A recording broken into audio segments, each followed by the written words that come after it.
please rise and remove cover while we have Mr. Jeff Dodd lead us in a prayer. Thank you. Dear Heavenly Lord, we come to you this morning just awed, Lord, in the blessings you bestow on us. Us as a nation, us as a state, us as a community and a group that supports the youth of Texas through their agricultural endeavors.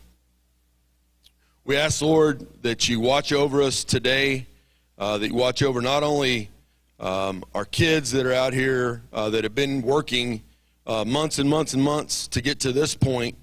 We ask that you watch over them. We ask that you watch over their animal partners, that we get through the day safely, and that they show, both of them show to the best of their abilities. We ask, Lord, that you put your hand on our hearts and remind us, Lord, of why we're here. Yes, at the end of the day, we are here trying to win banners, buckles, but we're truly here trying to lift up the youth of Texas and show them what good sportsmanship and hard work can achieve. We thank you, Lord, for the men and women that fight for the freedoms that we enjoy as Americans. And lastly, Lord, and probably most important, definitely most important, we thank you for your son, Lord. We thank you for his death on the cross, knowing that we'll have forever salvation. All these things we ask in your name. Amen. If y'all wouldn't mind staying on your feet, we're now, and we have a flag here on the south end of our arena. We're now going to have our Star-Spangled Banner.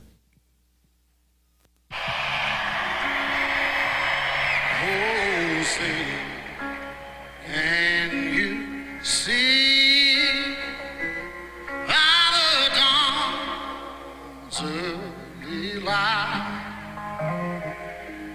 was so proudly we hailed at the twilight's last gleaming, whose broad stripes and bright stars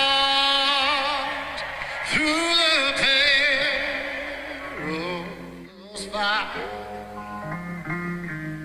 Oh, the ramparts we walked were so gallantly streaming, and rockets regular above bird singing out, can't prove through the night that our flag was still there. Oh, say, does that star-spangled banner yet wave? Oh, the land of the free and the home of the brave.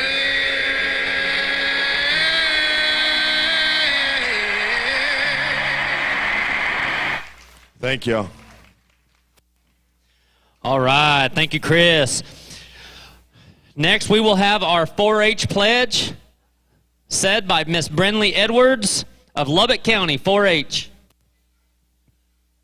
In support of the 4-H Club motto, to make the best better, I pledge my head to clearer thinking, my heart to greater loyalty, my hands to larger service, and my health to better living. For my club, my community, my country, and my world.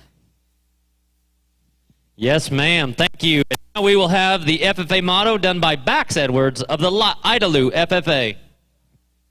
The FFA motto: learning to do, doing to learn, earning to live, and living to serve.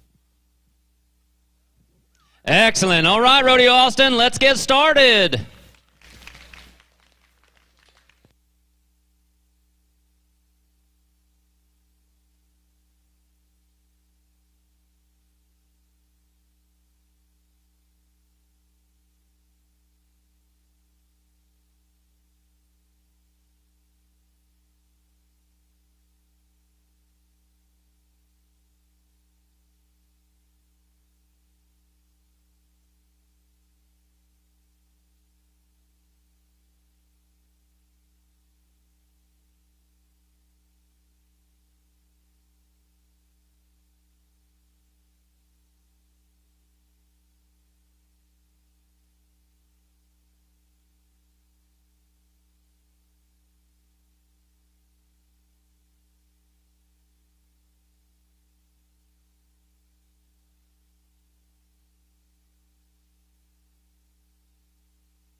still need validation numbers, right? Validation tags, yeah.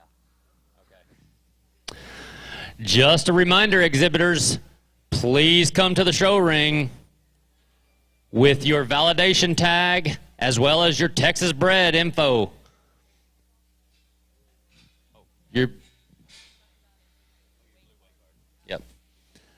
Your blue way card as well as your Texas bred information sheet.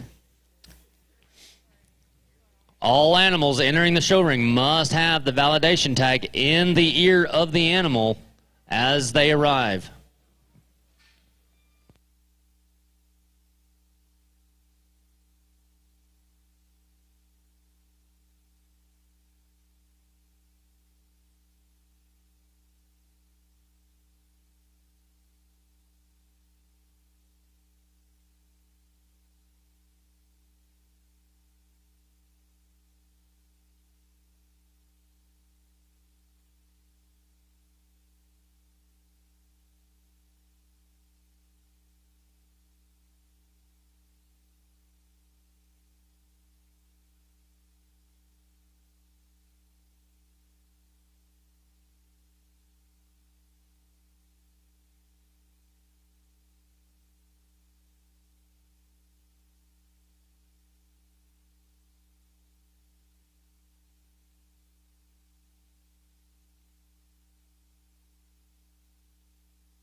Attention to the barn. If you are the owner of a brown F-250 King Ranch, license plate FKJ 3825, as mentioned previous, we are asking you to remove your vehicle. Again, FKJ 3825, brown F-250 King Ranch. Tow trucks are on its way. Please move your vehicle.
Class 23, this is your first call to the show ring. Class 23, first call to the show ring.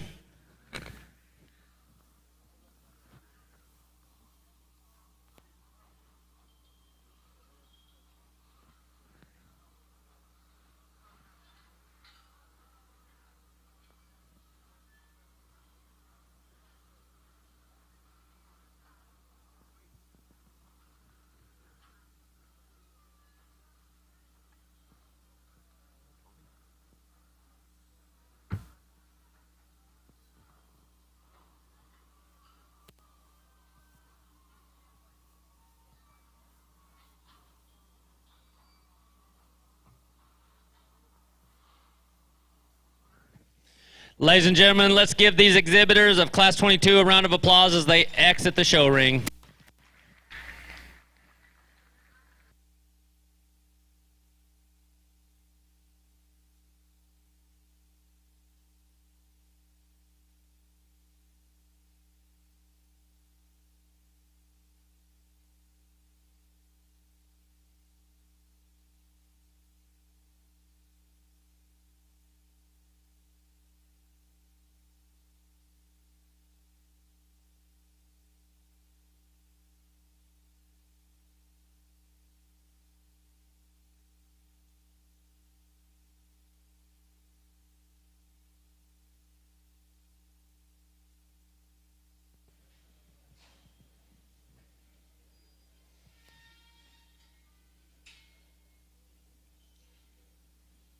Rodeo Austin, the man of the hour, and our judge today is Mr. Troy Sloan from Cameron, Missouri.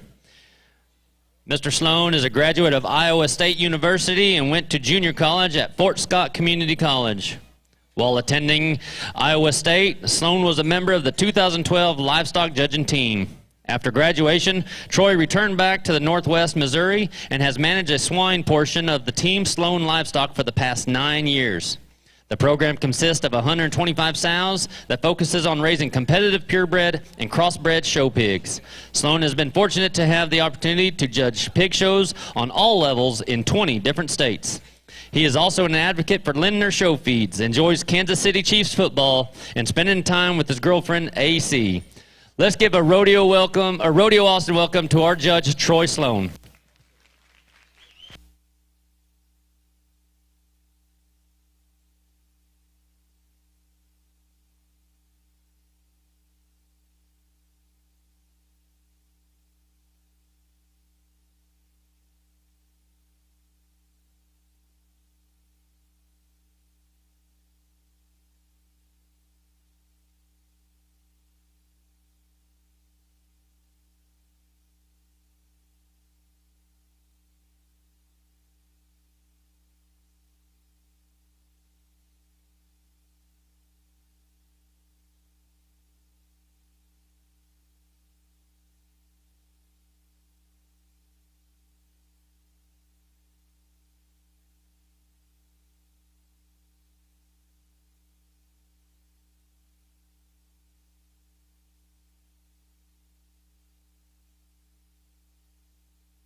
Class 23, this is your second call to the show ring.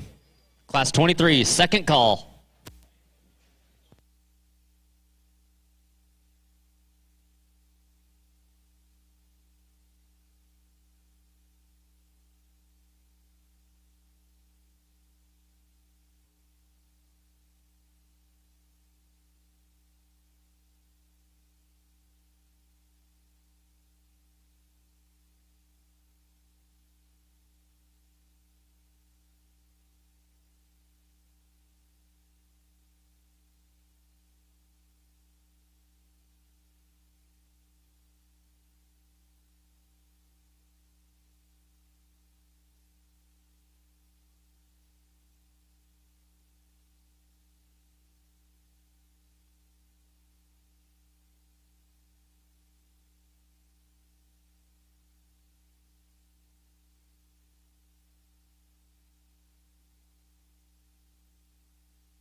Let's give these exhibitors a round of applause as they exit the show ring.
I think a nice way to get the morning started off here on these lights, lightweight, light-colored ones, and man, we pinned back several of those, and again, like I said yesterday several times, we'll take a little extra time where we need to and make sure there's no stone left unturned, and when it's quick, we're going to fly right through them, and I hope yesterday I did that, and we'll follow suit today to the best of our abilities, or best of my abilities. The one that wins just is the hardest one to pick a hole in, and I know we're not here to use, average ones, but I don't read that one to be average. I read that to be a real good-looking show barrow with an awesome head and neck carriage. I love the way his just blends his top line into his ham loin, and his hip is set into him right. I think he utilizes his hind leg as good as any out here. I think particularly compared to the 1 and 2, he reads to be more compositionally correct on the top side of his skeleton, has more shape. He's better in his chest and knee as he comes right at you, and offers just a more youthful, fresher look ahead of his blade. I think that's just the kind there a guy could make all day long and keep you in the business. Good on his feet and legs, good in terms of his balance, got enough of the extras. A very, very nice pig to go ahead and start. The 1 and 2 is the class leader in terms of feature, and there is no doubt. If you like them big-legged, man, I think that's the one to tie into. That is an absolute giant hind leg that's very flexible and functional out here, even though it's maybe not as attractive about how he uses it because he gets underneath himself just a bit. I love that guy's just range of motion and flex. He's still a tall-shouldered barrow that's got extension ahead of his blade. He's stout in his mug, even though his knee and front foot probably don't read to be right. I still think his chest width and the way he opens up in his sternum is very, very good. For a lightweight barrow, for me, he just needs more shape on the top side of his skeleton. He reads to be a little more mature ahead of his blade. Man, if you call that good enough, though, I think you could run with that one because he offers some extras that are certainly hard to put in one, particularly a blue barrow. A very, very nice showman there. Does an incredible job in terms of skin and hair, and has that one dressed to impress and ready to roll. Had this 1 and 3 a little all over the board because I think if you really wanted to argue, you could argue he's the combination of 1 and 2. And you ask, well, why is he third for me? I think when you step in and just start studying him, he got shot more, probably just flesh on him for a lightweight kind of blue barrow than I'd consider ideal. Not just because he's a little poofier there in his lymph nodes, but he's carrying just a shot more through his lower 1/3 in general. And then you get behind him. I wish he was square and just more secure in that regard. Man, you study the good in that pig, though. For one that's got a shot more cover on him, that's a prominent jawbone, a neat kind of head and neck. Of the top 3, he's the most stitched out in terms of his shape up high. He's a big-chested barrow that's got power to burn. I just wish we could make it in a more collected fashion, make him more complete, and make him more solid to get any higher. Where he's good, though, I think he's very, very good. Another young showman there that does a very, very good job. The one that comes in 4, I think, is awesome in terms of his flex, awesome in terms of just his squareness of chest and squareness going away. He opens up good in his forerib shape. Again, for a lightweight barrow, I think for me, it becomes a little more concerning from a compositional aspect. I thought of the top 4, he not only had the most bark on him in terms of his cheek, in terms of his rib cover,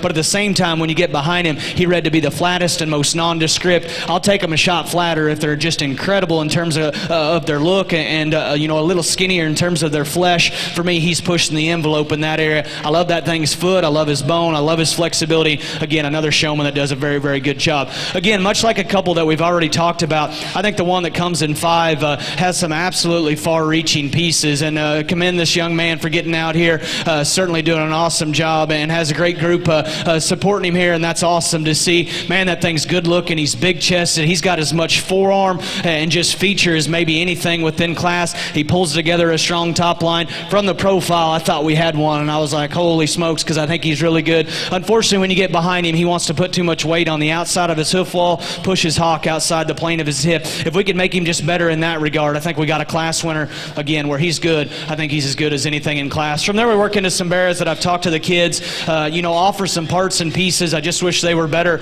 in terms of their undercarriage, in terms of their squareness of build. Got some pasturing issues and maybe some feet and leg issues as we work on down the line. A good way to get started, though, and a great group of kids. Let's make some noise for them, please.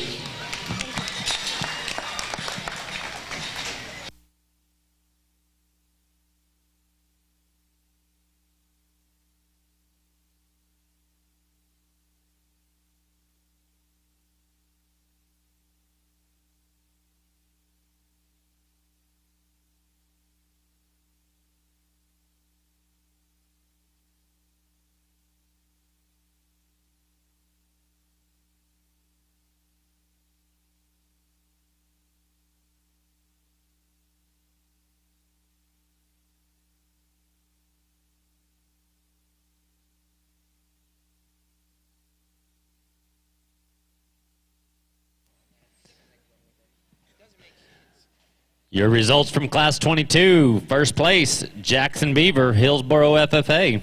Second place, Adeline Poe, Grady FFA. Third place, Lily Cooper, Lubbock County 4-H. Animal was bred by Wintex Farms. Fourth place, Jade Stone of Martin County 4-H, bred by Hobson Show Pigs. Fifth place, Creighton Rains, Fredericksburg FFA, bred by Rains Livestock. Sixth place, True Ham of the Wiley Abilene FFA, bred by Lackey Livestock. Seventh place, Emma Henson of Dripping Springs FFA, bred by Blunt Farms. Eighth place, Macy Botkin of Pearland FFA, bred by Tatson Livestock. Ninth place, Hayden Strand of Stamford FFA, bred by Thomas Show Pigs. And 10th place, Cutter Cadell, Stamford FFA, bred by Rival Genetics.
Class 24, this is your first call to the show ring. Class 24, first call to the show ring.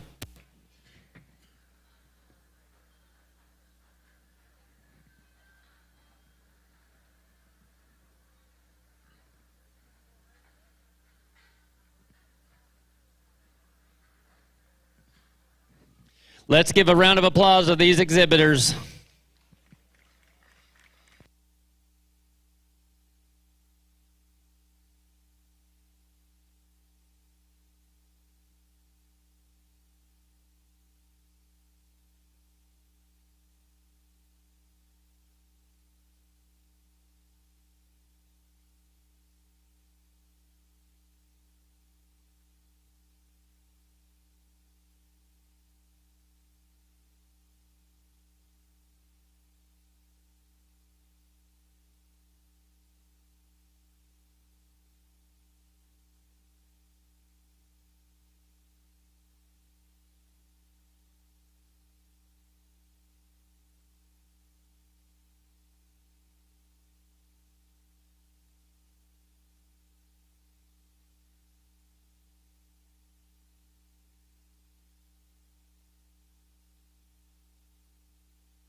Class 24, this is your second call to the show ring. Class 24, second call to the show ring.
Ladies and gentlemen, let's give these exhibitors a round of applause as they exit the show ring.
Class 24, this is your third and final call to the show ring.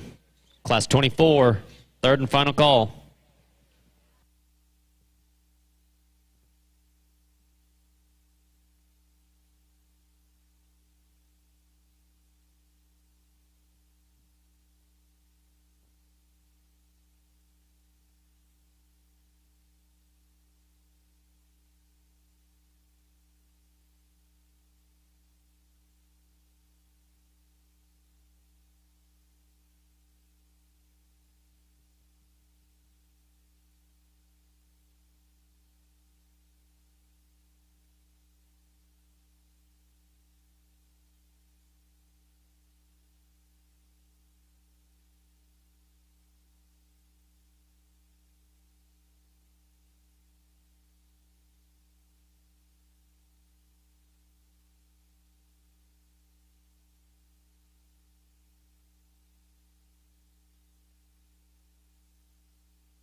I think a nice class, and yet it presents some challenges, and there's some calls to be made, if you will, and is this one good enough chested? Is that one sound enough? And ultimately, that's the decision to be made on these top 4 or 5 or 6 or whatever you want to say here, because I think there's some close calls to be made. With that being said, for me, just the show bearer that's just the most maxed out in terms of his freshness, that keeps a build and feet and legs good enough in this particular setting. It is the young man's heavy blue bear.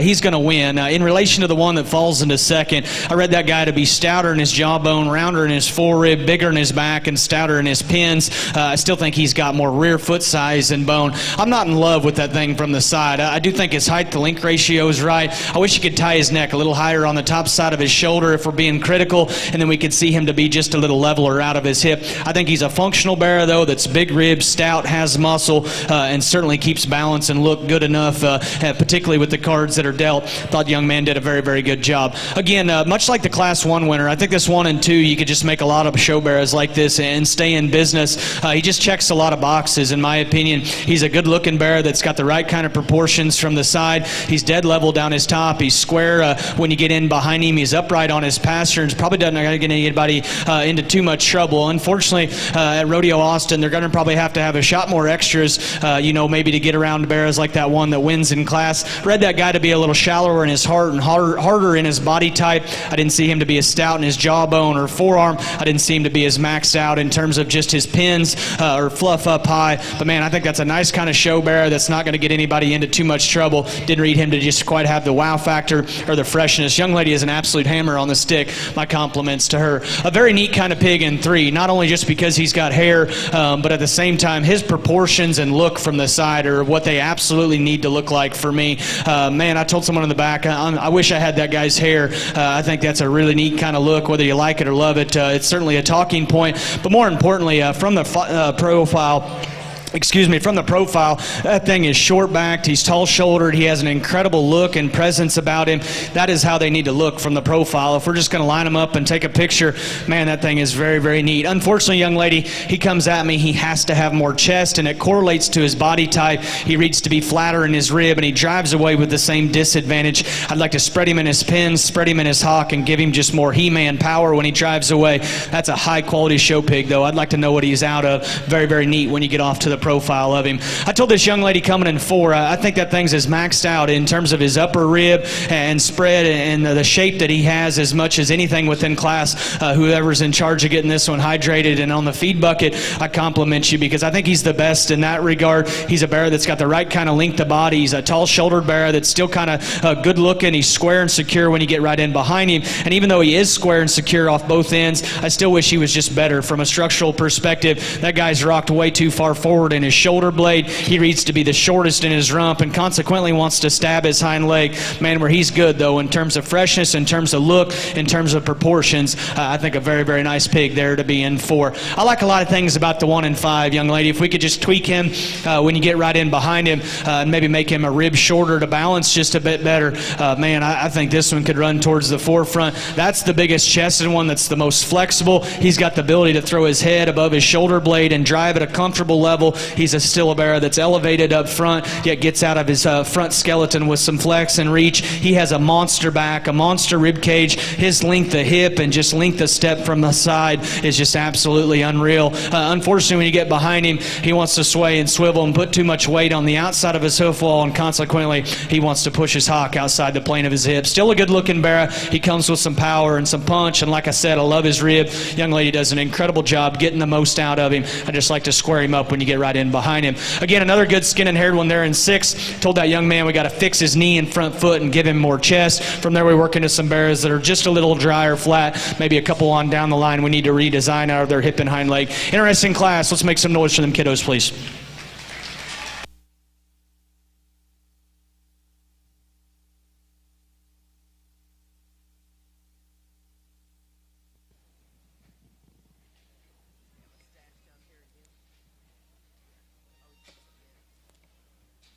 Your results from Class 23. First place, Cannon Buckner, Ropes FFA. Second place, Brayley Kirkpatrick, Tolar FFA. Third place, Kenna Schramm of Sealy FFA. Animal was bred by Schramm Livestock. Fourth place, Paige Rutland of Lampasas FFA, bred by Hobson Show Pigs. Fifth place, Jocelyn Garcia of Brownfield FFA, bred by Outcast Genetics. Sixth place, Hunter Butler of Bell County 4-H, bred by Lloyd Livestock. Seventh place, Jacob McGill of Leon County 4-H, bred by McGill Show Pigs. Eighth place, Landon Stovall, Tom Green County 4-H, bred by Meyer Show Pigs. Ninth place, Mr. Huey Black, Randall County 4-H, bred by IDK Genetics. And 10th place, Mr. Luke Barber, Fort Bend County 4-H, bred by Schramm Livestock.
Exhibitors in the barn, if you were fortunate enough to be a breed champion or reserve champion, you were given a bio to fill out. At some point today, could we please get those bios back to the announcer stand?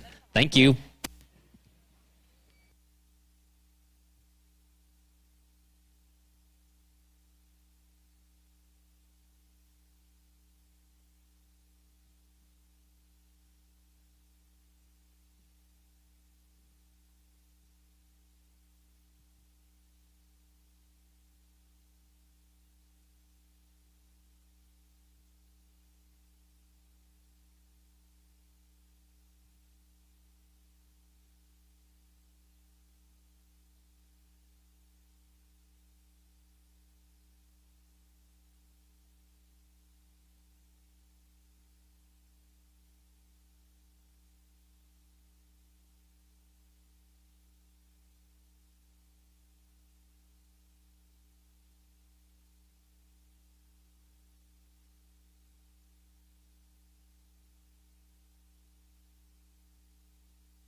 Class 25. This is your first call to the show ring. Class 25, first call.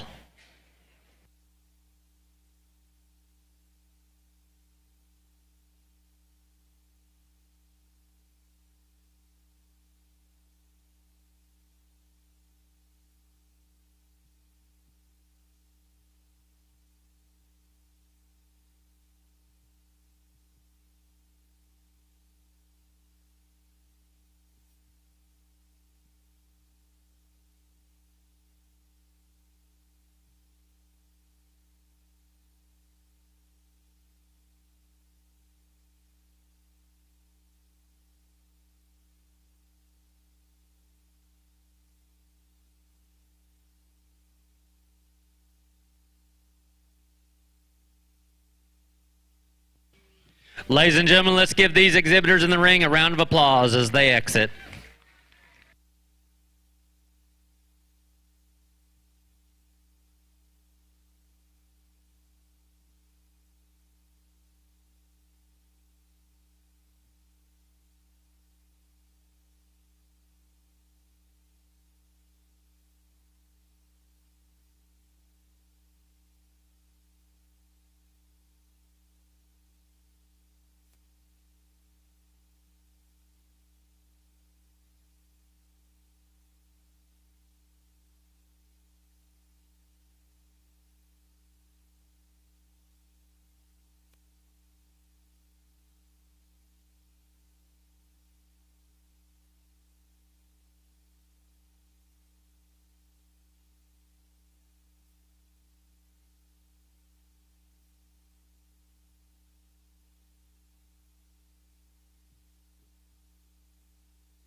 Class 25, this is your second call to the show ring. Class 25, second call.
Ladies and gentlemen, let's give these few exhibitors a round of applause as they exit the show ring.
Class 25, this is your third and final call to the show ring. Class 25, third and final call.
I think a very good class. And we got bears sitting in 3 and 4 that certainly have class advantages, but at the same time, I think it's a 2-horse race. And I'm a big fan of both of these blue bears. It's not easy to put really any color of them together anymore, but to put a good blue one together, I think is even more difficult.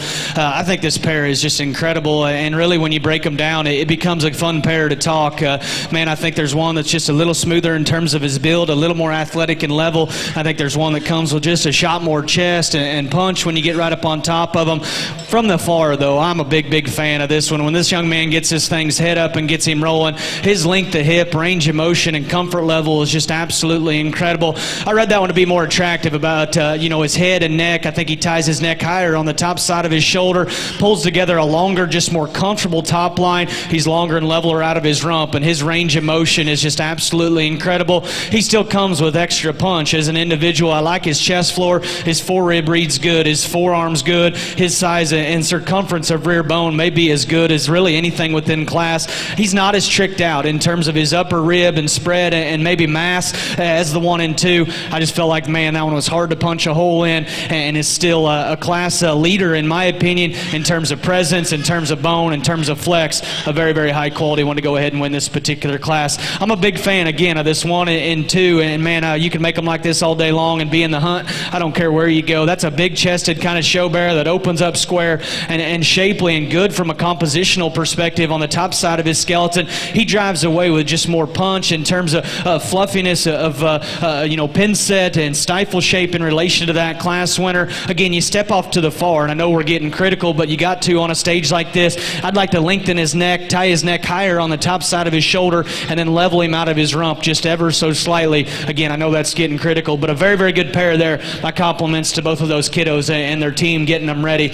I told this young lady in 3, man, this thing's hair and skin is just absolutely immaculate. It's hard to make them look bright white on the dirt or on the pellets out here, and this one does that. I love that thing's skull. I love his length of body. I love his foot size, bone, hair, and density is absolutely incredible. He's square and true and genuine as he goes away. He's got a big tail root. He's stout from every angle. Unfortunately, young lady, I just couldn't get that one pieced together quite well. He comes at you and he needs more chest. You get him off to the profile. He needs to tie his neck higher on the top side of his shoulder. He's a little shorter and rounder out of his rump. Give credit where credit's due, though. Fit, absolutely incredible, and driven very good. I love the profile of the bear that comes into 4, and I compliment this team on getting the most out of this thing. Awesome job, man. This thing's ability to throw his head above his shoulder and drive at a comfortable level is absolutely incredible. He's a tall-shouldered bear that still has cushion and pushback slope and angulation to his shoulder, knee, and his front pastern is absolutely perfect. You get off to the profile again. I love this bear. His symmetry, his range of motion, and hind leg comfort level is absolutely insane. Unfortunately, getting in front of this one, he needs more chest, and of the top 4, I'd rate him to just be the plainest and most nondescript on the top side of his skeleton and goes away with the same disadvantage. If we're just going to line him up and take a picture, I'm a big fan of that one from the side. Let's give him a round of applause. My compliments to those kiddos there. I like a lot of things about the bear that comes in next. Again, and I say that a lot, but I truly mean that. I think that bear's height to length ratio from the side is incredible. Again, here's another tall-shouldered, attractive kind of bear. Just read him to be drier in his center. You study him in his forerib and heart. He reads to be a little pinched and flatter in that regard. I didn't see that guy to be as fresh, and fluffy on the top side of his skeleton. Still a sound structured bear that I think is adequate in terms of his feature. Again, a very nice one there in 5. Young lady in 6, another showman that did a very good job. A stout-legged bear that's presented very well. I love his stoutness of jaw, and this, just the width between his eyes is incredible. He's got a big hind leg. Needed that one to be pieced together just a bit better in terms of knee, front foot, and neck set. Same goes as he goes away. Interesting class. Let's make some noise for them kiddos, please.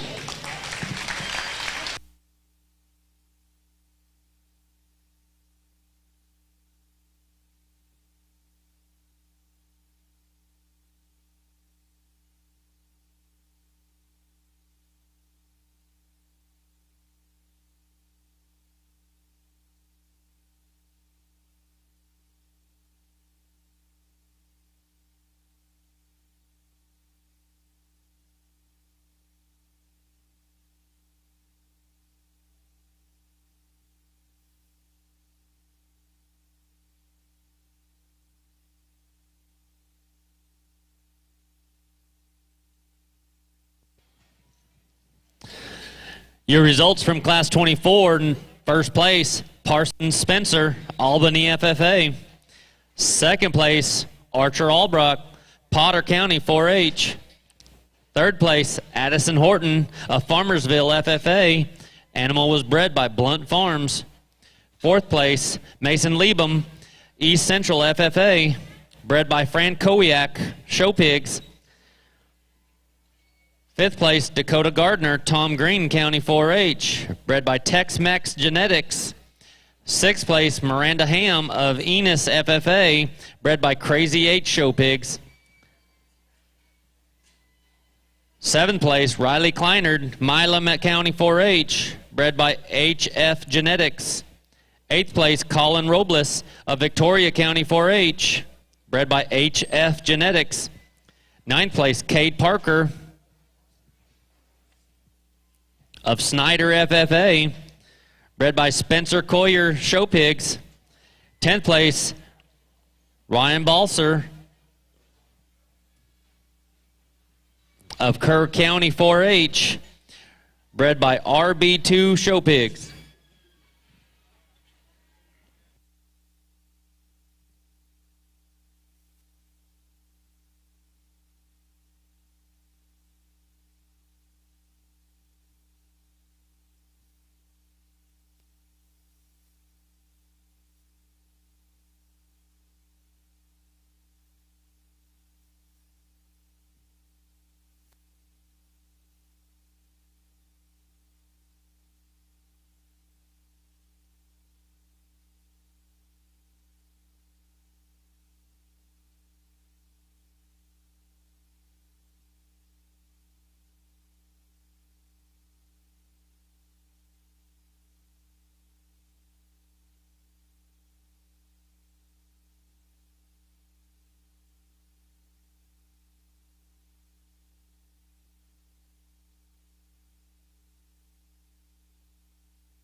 Class 26 is your first call to the show ring.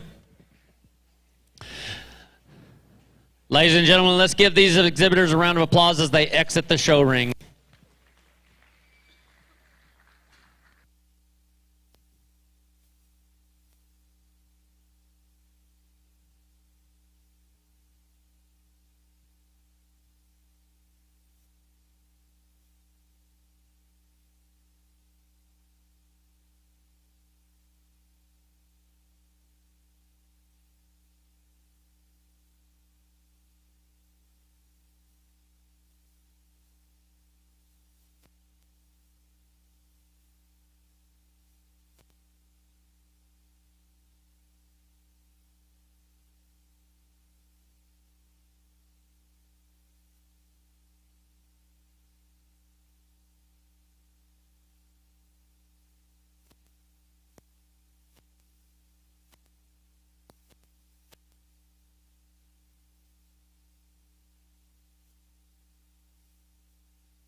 Class 26, this is your second call to the show ring. Class 26, second call.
Ladies and gentlemen, let's give these exhibitors a round of applause as they exit the show ring.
Class 26 is your third and final call to the show ring. 26, third and final call.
Well, without a doubt, the toughest top four that we have out here, we've had, or I've had, I guess, the last 2 days, and ultimately that's why my job's the most difficult, with the exceptions of probably the people running the show that get nothing but complaints about me. I guess I've got the next toughest job. With that being said, I love these top four bears. At the same time, I truly think you could justify placing them any different direction. Ultimately, the one that become the most genuine, in my opinion, and still offered some look and some flexibility is a young man here in the pink shirt. That thing is incredible, from the top side of his blade to his knee, where his front foot hits the ring surface. He drives away, and I would encourage you to try to pick a hole in his rear view. That is a big square rear foot. He keeps his hock in check inside the plane of his hip, yet he's got pin set, he's got muscle, he's got mass. He's not the biggest rib, he's not the biggest bellied. I said yesterday, I'm not going to come in here and gut cut him. That thing needs more body. I wish he had more physical feel. I don't know if we're fighting weight or if he's just naturally a little that way. I wish he was bigger bodied. Man, that thing's good looking. He's shapely. He's compositionally awesome. I thought his feet and legs were right, and he was as square and true and genuine off either end of his skeleton as anything within the top four. This 1 and 2, if we could just piece him together just a bit better from the profile, young lady, I think he has as much far-reaching pieces in terms of muscle, in terms of power and flexibility as anything that we have in class. That is a monster shoulder blade. He is the biggest and the most ditched out in terms of his shape up high. He's got a big pin set. He's got a ton of shape and muscle when you get behind him. He's still good enough, I think, in terms of his chest, and maintains flexibility incredibly well. He's a little rounder out of his rump, but honestly, that's probably why he has more flex and has the ability to drive at a comfortable level, probably as comfortable in terms of his rear leg, as anything within this particular top four. Unfortunately, from the side, I just can't convince myself he's just good enough. That guy wants to run downhill. He comes up in his jump muscle, and like I said, gets a little rounder out of his rump. But man, that thing's easy and fun to talk about because he's stout, he's powerful, and he maintains flexibility. He's got an awesome show bear head and neck on him. Young lady gets the most out of him. When the bear in 3 come through the sift pin, I didn't even get behind him because I said I don't care what it even looks like. That thing takes 3 steps in, and man, that looks like a show winner first impression. That's an awesome shoulder blade, an awesome chest. He's square when he comes at you. He is perfect in terms of his height to length ratio. I love his head and neck. He pulls together a strong top line. Who's ever in charge of getting this one ready in terms of flesh and fluff up high, you got him absolutely dialed in. That's what a show bearer needs to look like. Unfortunately, as the drive wore on, and I was afraid moving forward this would happen, that guy just wants to drag his leg and just kind of labor off his rear too. And I don't mean to be critical, but we just got to make him more athletic. For me today, man, that thing looks expensive, and I mean that in a good way. That thing is fit to a T, clipped to a T. Kid does a very, very good job. He's big backed and stout ended. Clean him up there in his flank, but that's not why he's third. He's third because I just didn't think he had a big enough running gear to go on the top pair. I had you winning at one time, young lady, because I think you could argue you've got the combination hog within the class that's bigger bodied and fresher centered than our class winner. He's got the look and shape of our class winner, yet he's sounder structured and leveler built than 2 and 3. Excuse me. When push come to shove and it was time to shove him in 1, 2, 3, and 4, I couldn't convince myself your bear had enough chest. I couldn't convince myself he was good enough just coming at you, and He-Man enough in terms of his forerib shape, body shape, and I thought of the initial 4, he was the most refined in his rear bone work. Man, I think that's getting critical, though. That looks like a Midwest kind of state fair bear, in my opinion. Big ring-like. That thing's presented to a T, as fresh as a daisy. Very, very good job. Just thought we needed to man him up just a bit to get any higher. When this one come through back there, I thought, man, if he gets in the big ring and has just enough spread underneath, we got one, because he's got the big feet, the big limbs. He's got an awesome show bear head. His skin and hair is absolutely incredible. Young lady does a good job. I think we're just going to line him up and take a picture. I like this one a good deal. Unfortunately, coming and going, he's the narrow-chested bear, and to no surprise, is the flattest and driest in his body, and unfortunately, he goes away the narrowest as well. But a very, very high-quality one there. Work this one up in 6, because I think just, man, he checks a lot of boxes from the profile. That's a good-looking show bear there that unfortunately just ran out of horsepower, particularly foot and bone in this class. Really, really good class. Take them how you like them. Just my opinion. Let's make some noise for all those kiddos, please.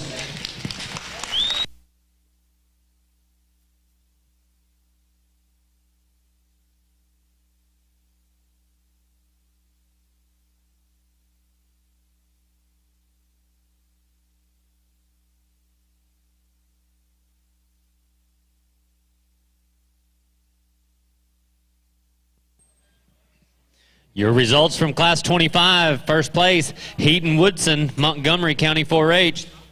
Second place, Kendall Shackelford, Sulphur Springs, FFA. Third place, Kyle Hardison, Fredericksburg, FFA. Animal was bred by Wintex Farms. Fourth place, Brenley Wilson of Midland County 4-H, bred by Rival Genetics. Fifth place, Kesslin Burns of Medina County 4-H, bred by Blunt Farms. Sixth place, Channing Howard of Seminole FFA. Animal was bred by DL Show Pigs. Seventh place, Chloe Jones of Wall FFA, bred by Brockman Farms.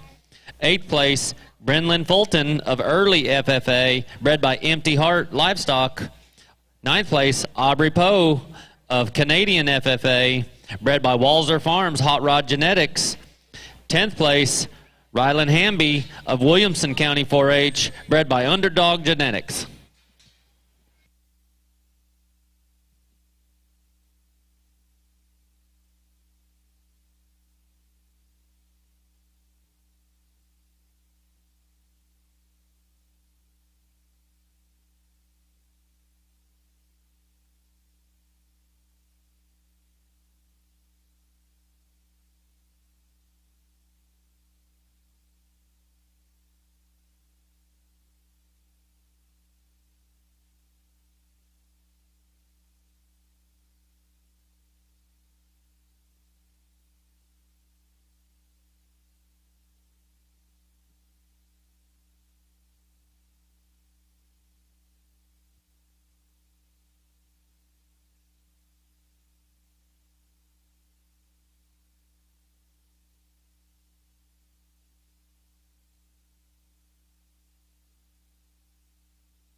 Class 27, this is your first call to the show ring. Class 27, first call to the show ring.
Ladies and gentlemen, let's give the rest of these exhibitors a round of applause as they exit the show ring.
Class 27, this is your second call to the show ring.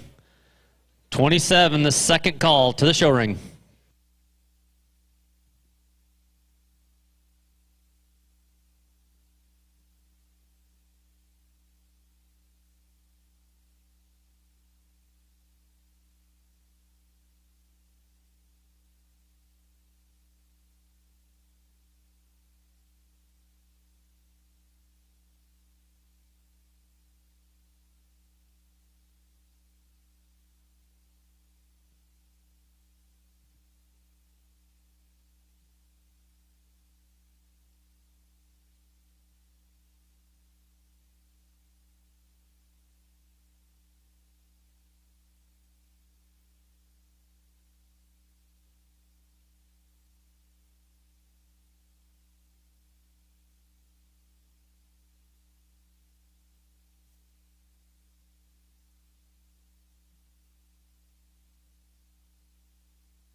Class 27, this is your third and final call to the show ring. Third and final call, Class 27.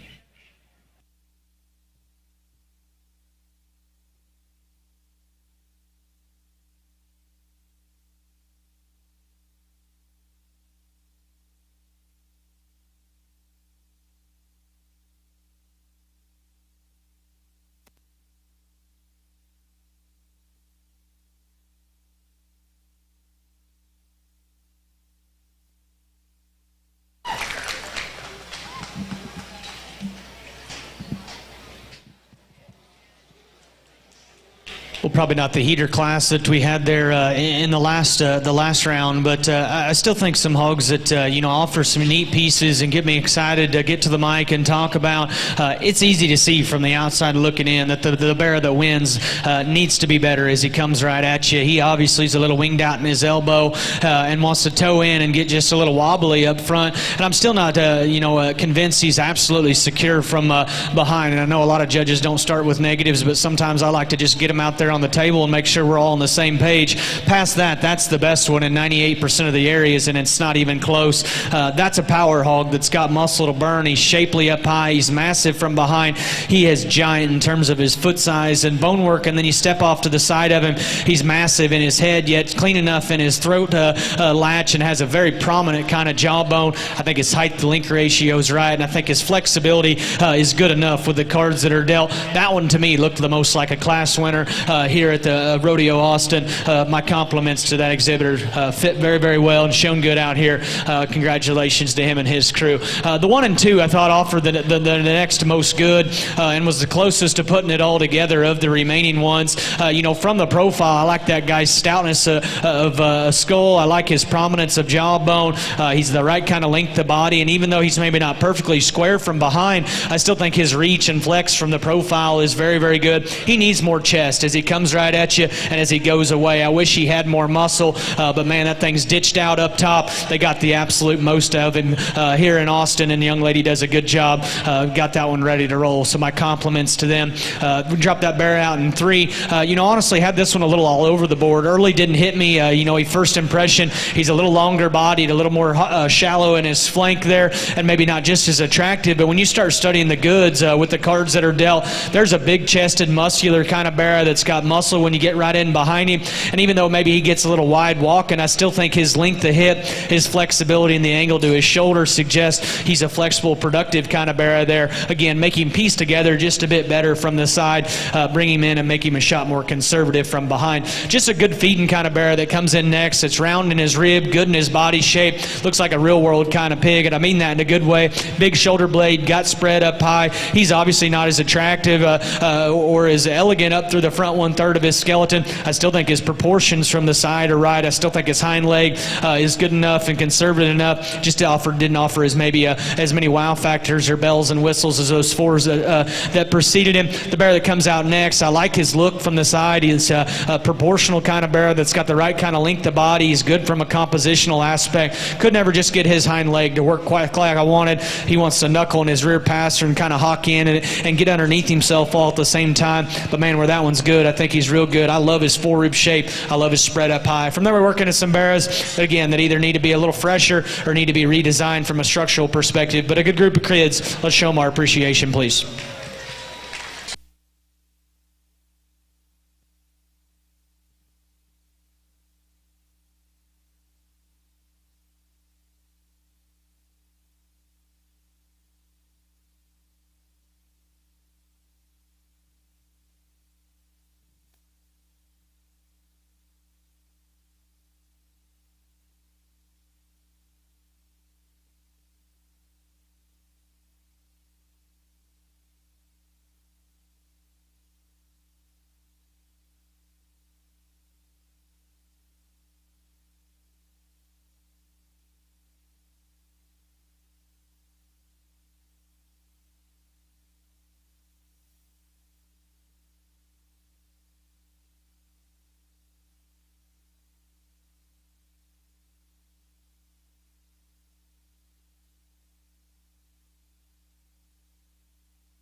Your results from Class 26. First place, Callaway McMoney's, Martin County 4-H.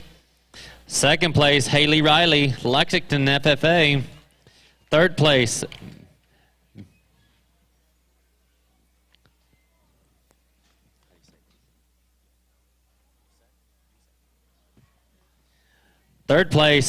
Melody Dusek of Wall FFA,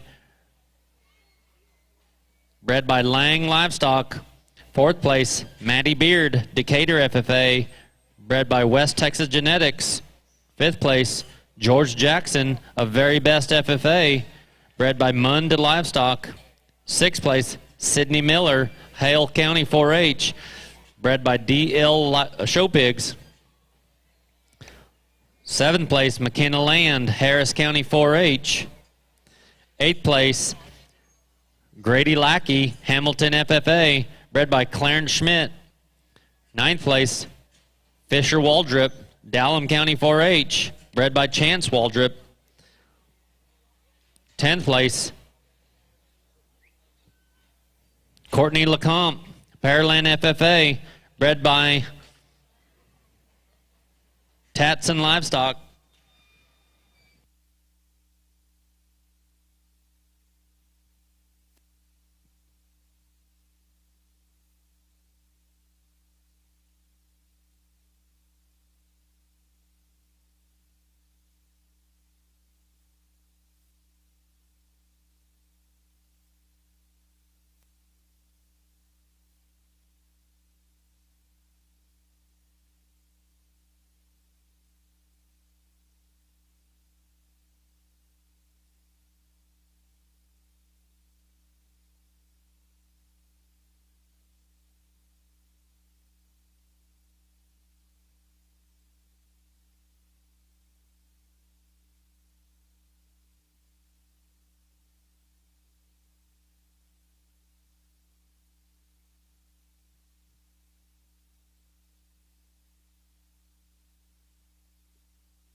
At this time, if you were a first or second place in the light crosses, classes 22 through 26, start making your way to the show ring.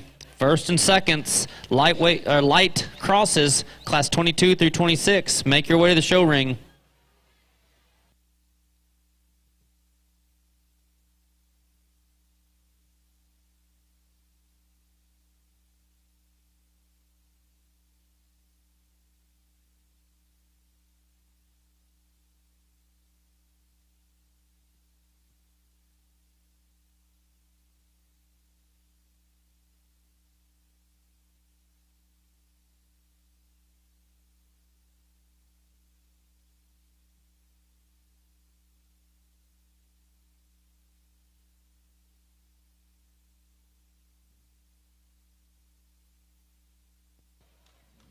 Ladies and gentlemen, let's give these exhibitors a round of applause as they exit the show ring.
Attention in the barn, public service announcement. Please go through gate 1 for tack loadout.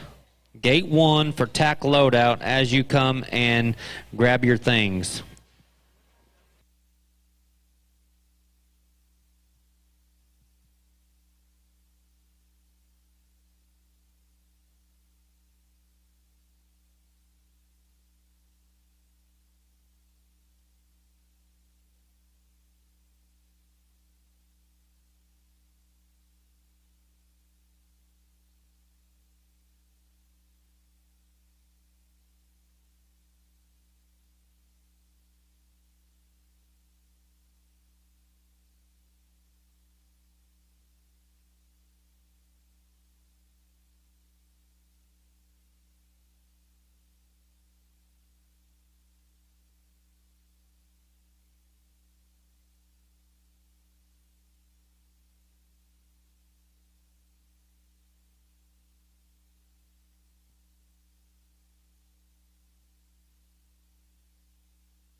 First and second placings, light cross, class 22 through 26. This is your second call to the show ring. Second call for first and seconds. Light crosses, class 22 through 26. Make your way to the show ring, please.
Class 28, lightweight dark cross. First call of the show ring, class 28. This is your first call to the show ring.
Well, I think a good trio here, and at the same time, I don't know if you could put three of them in the ring at the same time and look any kind of different, but at the same time, I think all of them have class advantages. I think the 1 and 3, you could argue, is as good from a carcass and a cutout perspective as any, as much as maybe dumb as that sounds. I like that guy's shape and expression up high. I think he's awesome from a composition perspective. You got 1 and 2 that doesn't come with as much chest and punch, but I think hind leg structure and look from the side, just build, function is good. And then you got one that wins the class that just looks like the He-Man of the drive that obviously could be redesigned just a bit. But I like this guy a good deal. As he drives at me, that thing's stout in his mug. He's got a big shoulder blade. His spread and punch up high is awfully unique. He is the class leader in forearm, skull, and feature. His rear foot size and bone is just absolutely impressive. He's hairy. He's got a big tail root that's cranked way up there. I'm not telling you he's the most attractive bearer that we've seen all day, but I think everything fits and blends together.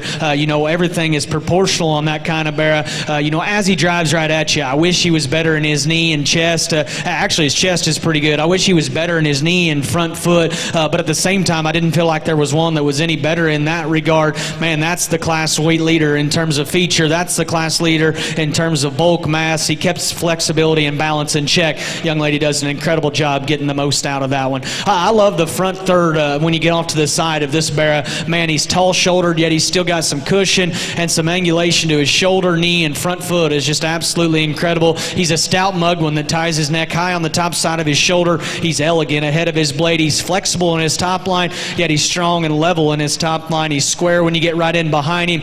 As good in terms of his pin to where his hock to where his rear foot hits the ring surface as anything within class. As he comes right at you, young man, we got to man that one up and give him more spread to his chest, spread him in his knee, and just give him more width. That correlates to the fact that of the top two, he read to be the flattest in his forearm and the flattest in his body shape. Didn't read him to be as bulky up high, but man, I like a lot of things about that pig. He's tall-shouldered, good-looking, real good in terms of his feet and legs, and I can appreciate that. A very, very nice bearer there to be in second. This 1 and 3 is kind of the problem child of the group because I think you could argue there's the good-looking, hard-shaped one that's got enough bone and got enough rib. Unfortunately, when push come to shove, I couldn't convince myself he was just soft enough in his rib, big enough in his rear bone and foot. I wish he was rounder bodied. I wish he was just stouter in terms of his rear foot size. And then he's not perfect either from a structural perspective. I thought he wanted to twist and shuffle just a bit from behind, and he's the one that wants to toe in and get a little pigeon-toed as they drive right at you.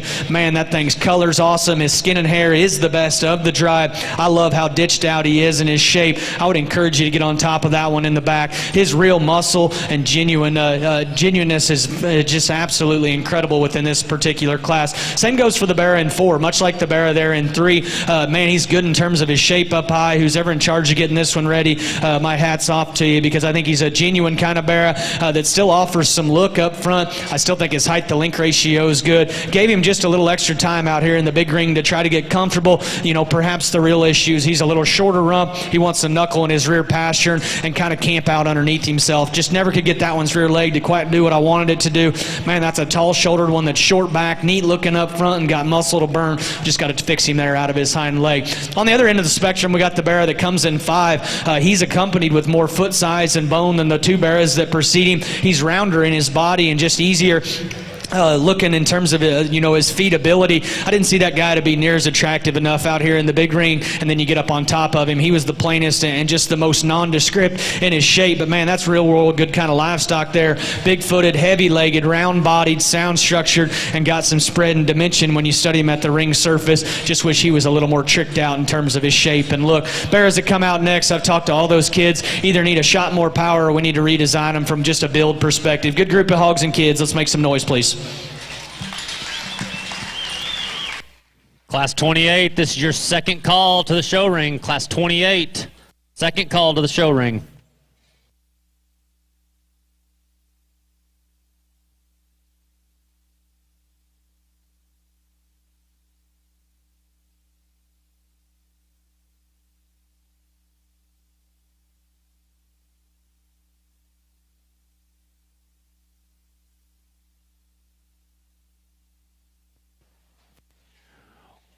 We now go into our light cross breed drive. Class 22, Jackson Beavers, Hillsboro FFA.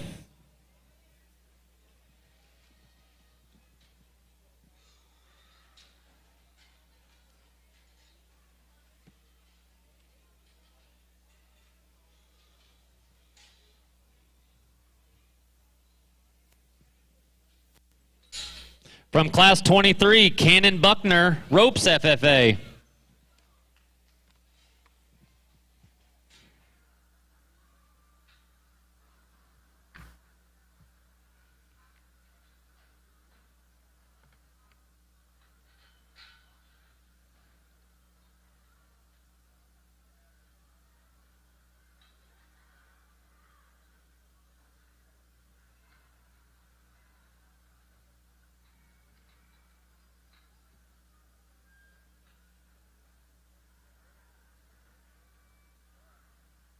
Coming out of Class 24, Parson Spencer, Albany FFA.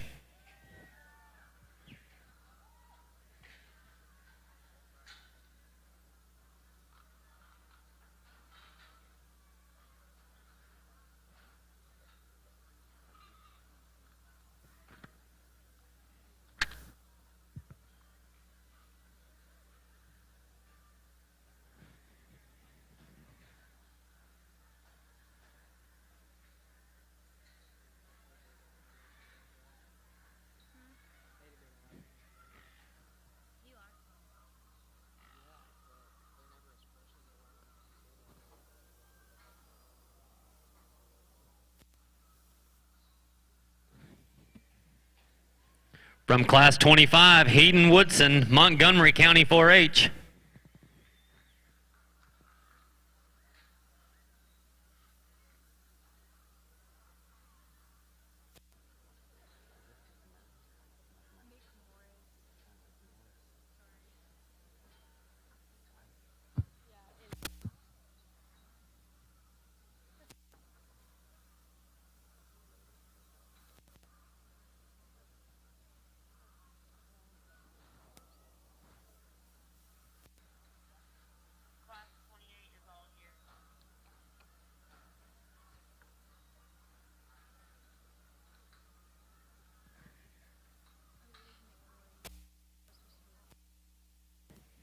From Class 26, Callaway McMorris, Martin County 4-H.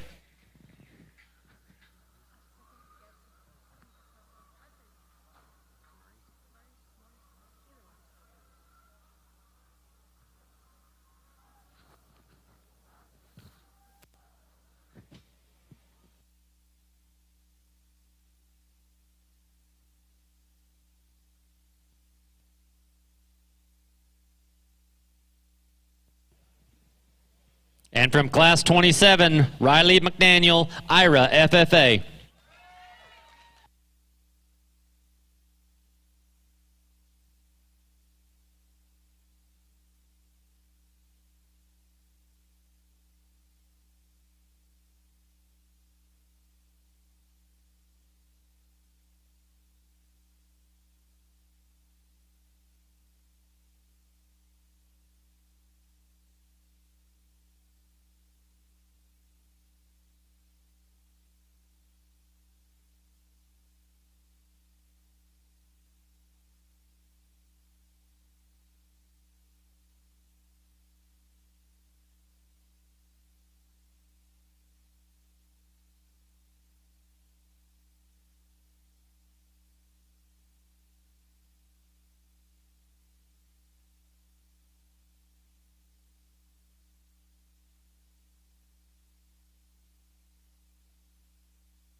Well, I think real pleased with these light-colored ones, or whatever the division may be called, ultimately Blue Bud division. Man, I think these things all bring something to the forefront, and I think you could justify going lots of different directions. To be honest, to me, for me anyway, it's just kind of a three-horse race, and to be honest, one of those probably just needs a shot more body to look fresh enough out of here. One of them's maybe just a little crunchier up front, and maybe not good enough as he comes right at you, and then there's one that I think is just the combination of those two.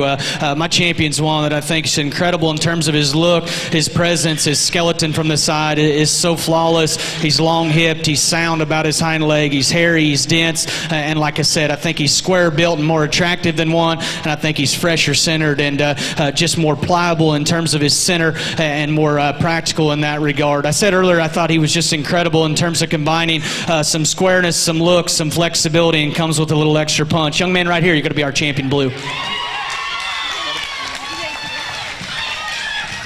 Your champion light cross comes from class 24, Parson Spencer, Albany FFA. Coming into the ring from class 24, Archer Albrock, Potter County 4-H.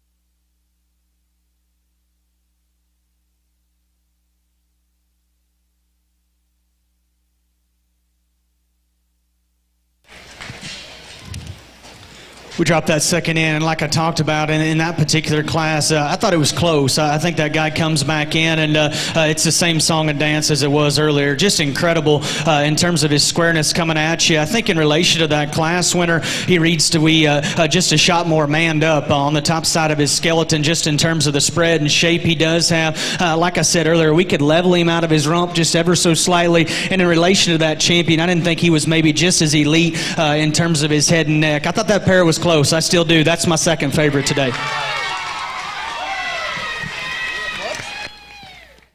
Your reserve champion light cross comes from class 24, Archer Albrock, Potter County 4-H.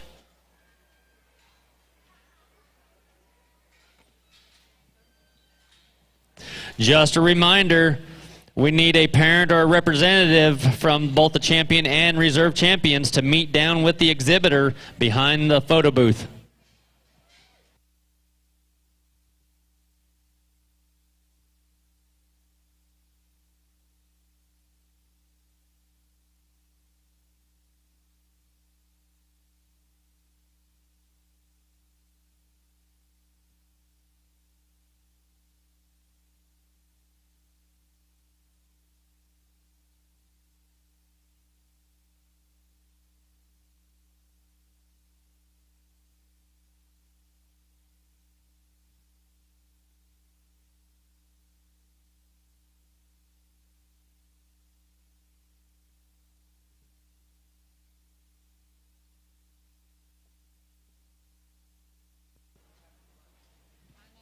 Your results from class 27.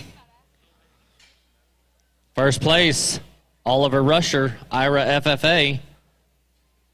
Second place, Trey Candles, Sinton FFA.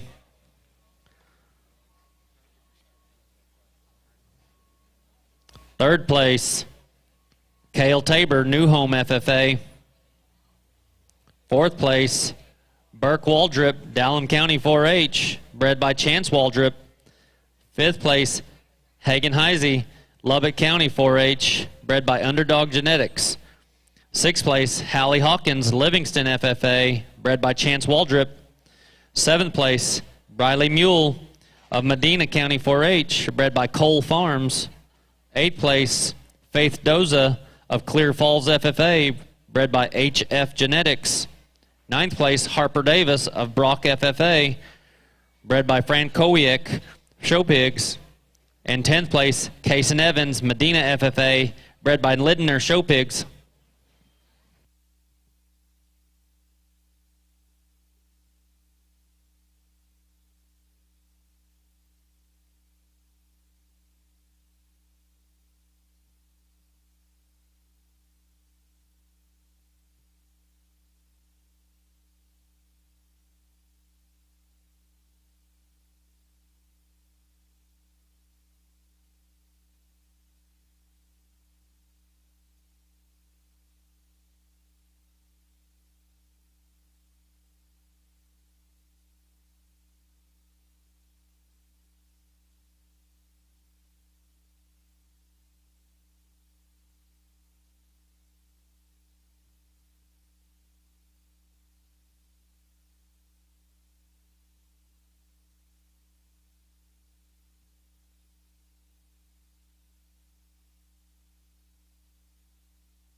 Class 29, this is your first call to the show ring. Class 29, first call to the show ring.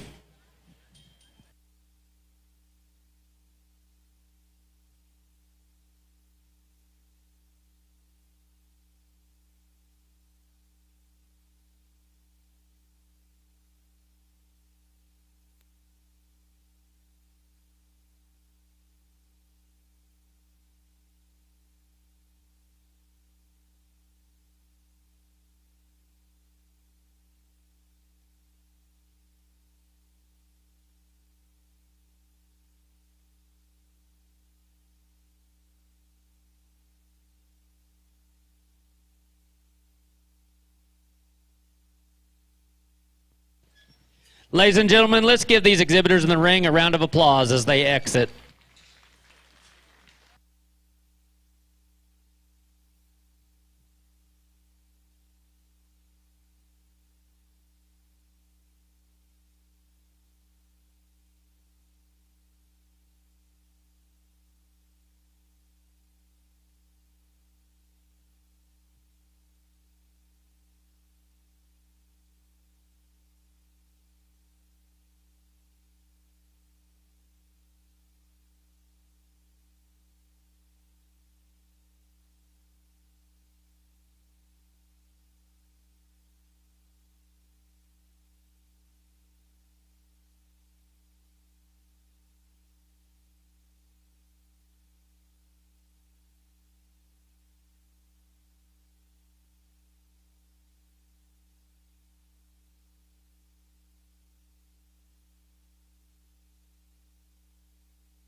Class 29, this is your second call to the show ring. Class 29, second call to the show ring.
Ladies and gentlemen, let's give these exhibitors in the ring a round of applause as they exit.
Attention in the barn.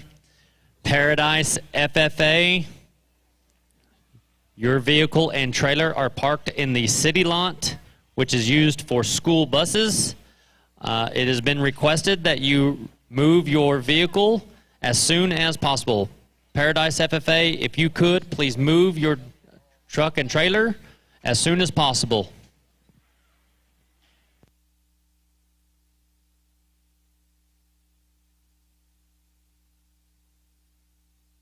Class 29, this is your third and final call to the show ring. Class 29, third and final call.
Well, again, like I said this morning, we're going to take time where time's needed, and we're going to roll through them. I ain't here to try to wear out any pigs. At the same time, I understand the difference and the importance between 3 and 4, and want to give those two young ladies a fair shake to try to drive for a sale spot. I like this top pair a good deal, and I'm not going to tell you again, they look perfectly like each other, but there's one that's just the most my speed, and man, I like this one a good deal. I'd love to know how he's bred. Tall-shouldered, yet sound structured out of his front end. That's how they need to look for me. Tall-shouldered, good looking, pulls together a flexible yet strong top line. He's stout, but yet he's not burly and out there and too coarse and stale looking and old looking. He's truly square and genuine. You get right in behind him, his top's clipped and fitted to a T and absolutely maxed out. He's not as round in his body shape as maybe I'd, if we're going to make the perfect one, he's not as round in his body shape, and maybe that'll come with the next few hours, or maybe just as just crazy in terms of his chest as the 1 and 2, but I think that's a good kind of show bear to go ahead and win.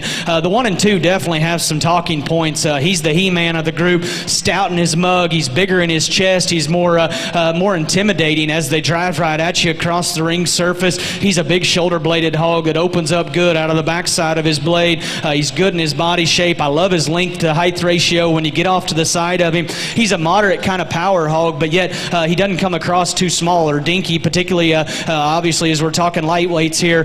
Man, I think that thing's really, really good. Didn't see him to be as attractive up front. Didn't see him to be just as maxed out maybe in terms of his skin and hair. Man, I think that's a very, very good pig there to be in second. I love the Barras in 3 and 4, and honestly, we can just drop them out together and let them drive here for a bit. Ultimately, when push come to shove, I thought there was one that come with just a shot more forearm, a stronger pastern set, a taller shoulder, and a neat kind of look up front. Young lady there on the far side is going to be 3. I think that Barra reads to be better in his top line, leveler out of his rump, and maintained a flexibility north and south just a bit better than the Barra there in 4. Both Barras presented incredibly well. Young lady there in 4's got one that's got the advantage within the pair in terms of shape, in terms of muscle, in terms of cutout value. Man, that thing's clipped to a T. He's got a big ditch working down his back. I thought when push come to shove, he got a little squatty and off in terms of his hip and hind leg. He wants to kind of tuck and duck there from behind and got just a little uncoordinated. I did think he was the bigger chested option of the two. I thought he had more shape. Young lady did a very, very good job. I like the Barra a lot in 5. I told this young man it kills me to put you in 5 because that thing's maxed out in terms of his skin and hair. He's very, very big-footed. He's heavy-legged. He's probably as good in terms of his center body and just roundness of rib shape as much as anything within this particular class. For me, as he drives right at you, he has to be better in his chest and knee, particularly speaking that there's some very nice hogs above him. And then I thought when you studied him from the far, he read to be the most generic in his jawbone and had the most just cheek and throat latch. Man, I think shoulder blade back, though, that's very, very good livestock. My compliments to you, man. One of the very, very best fifth-place pigs that we've seen. Young lady in 6 is an awesome showman there. I love that Barra's length of body and his look up front. Unfortunately, as he drives right at you, young lady, he's too closed up in his chest, and then he's the shortest hipped and needs to just go better. From there, we're working to some Barras. The man could have been up towards the forefront of a lot of classes. I'm pumped up to get to these crosses. We'll start it with a bang.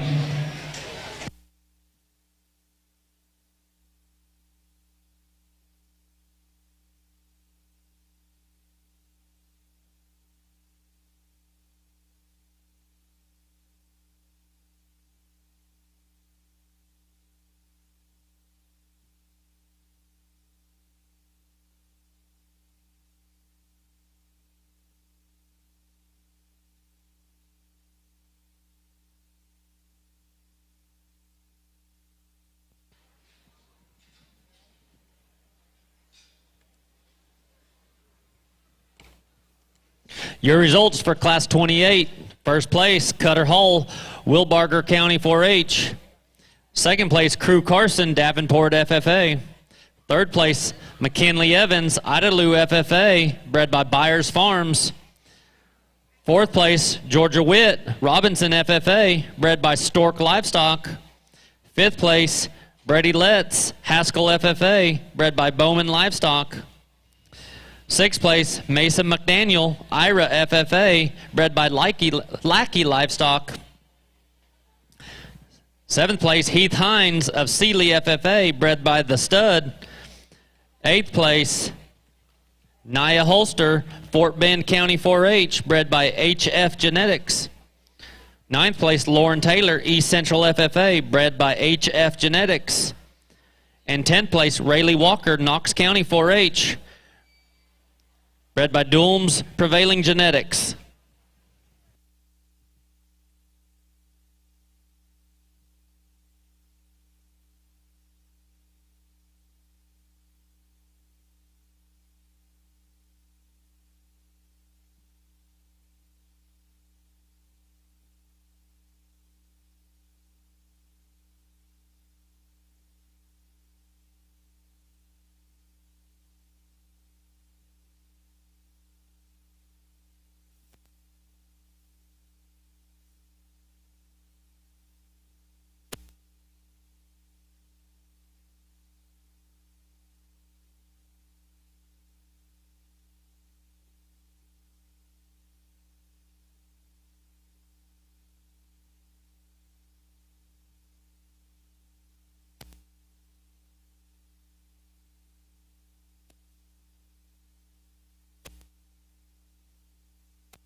Class 30. This is your first call to the show ring. Class 30, first call to the show ring.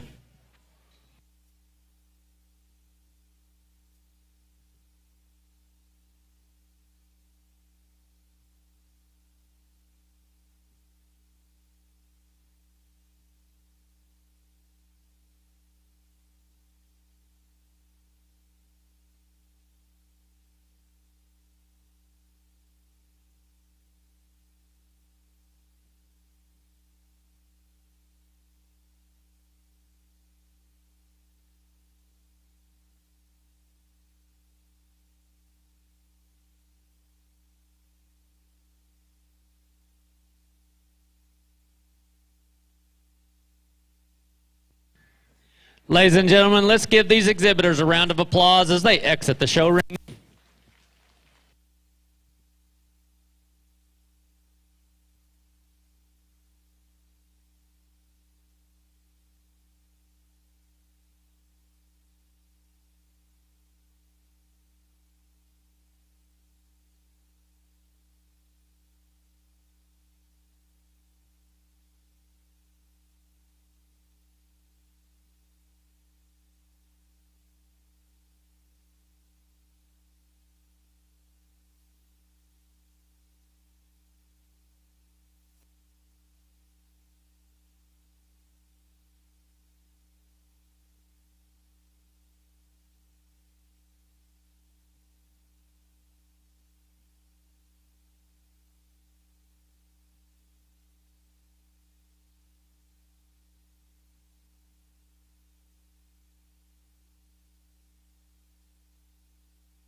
Attention in the barn.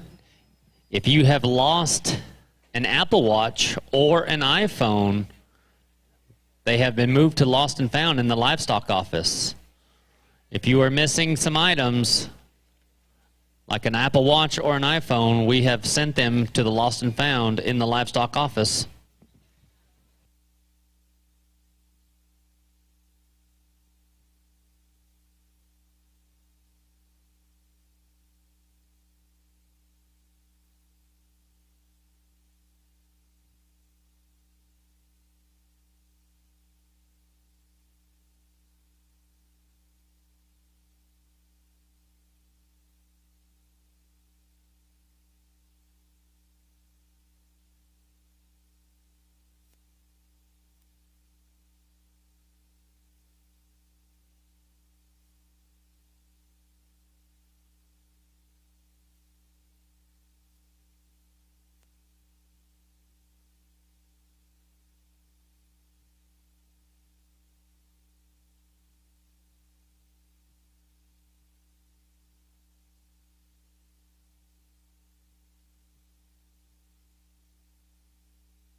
Class 30, this is your second call to the show ring. Class 30, second call to the show ring.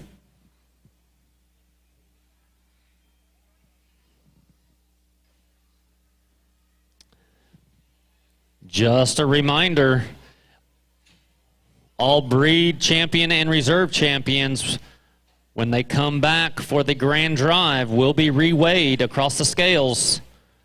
Champion and breed champions for the grand drive will be reweighed across the scales. And if you were an individual that have received a champion and reserve champion breed, you were given a biography, please bring that back to the announcer stand as soon as possible. We need your biography for the champion drive.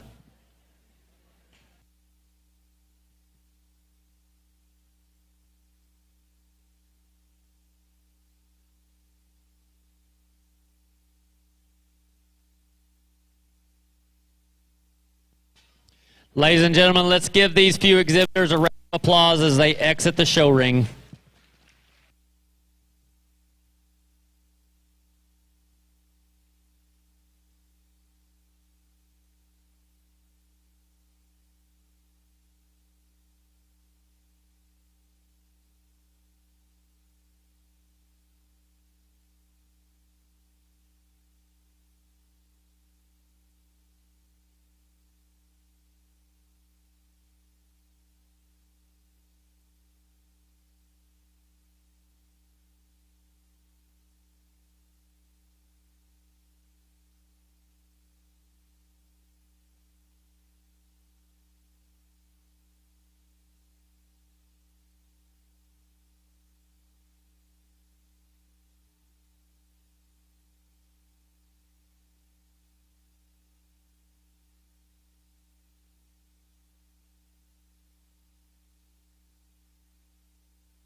Class 30, it's your third and final call to the show ring.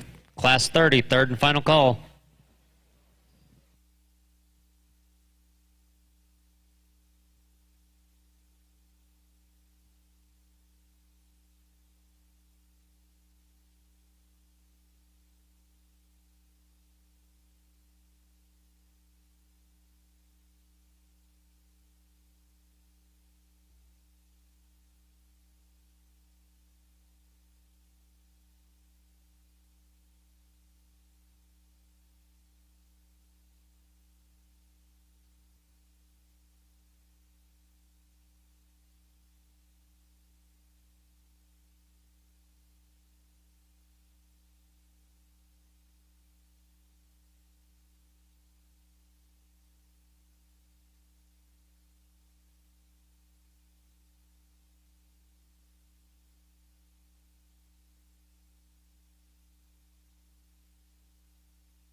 Well, I think a neat top, really 4, 5, 6, however deep you want to go here to talk about lots of different types and kinds. And honestly, I do think it falls together relatively logical. And I always think it's funny when judges say that because most of the time people around ringside think they need to go a different direction, and I'm perfectly okay with that. The one that wins, I just think, is the combination hog. And I know that's easy to say. It's kind of a bland statement. But I think he's square built and got more just stuff on him than the one that falls into 3. And I think he's just fresher about his head and neck and ties everything together just a bit better than the black bear. Here's a square-chested one that's got the right kind of height to link ratio. He's big up high. He's good in his chest floor. He drives away incredibly square and secure. And then you get off to the side of him, and I'm not going to tell you that's just a wild built one from the profile, but that one's balance is right. His height to link ratio is good. Everything blends and is smooth on that one. A nice kind of bear to go ahead and win this particular class. Hair and bone definitely favors the 1 and 2. I'm a big fan of this one's rear leg.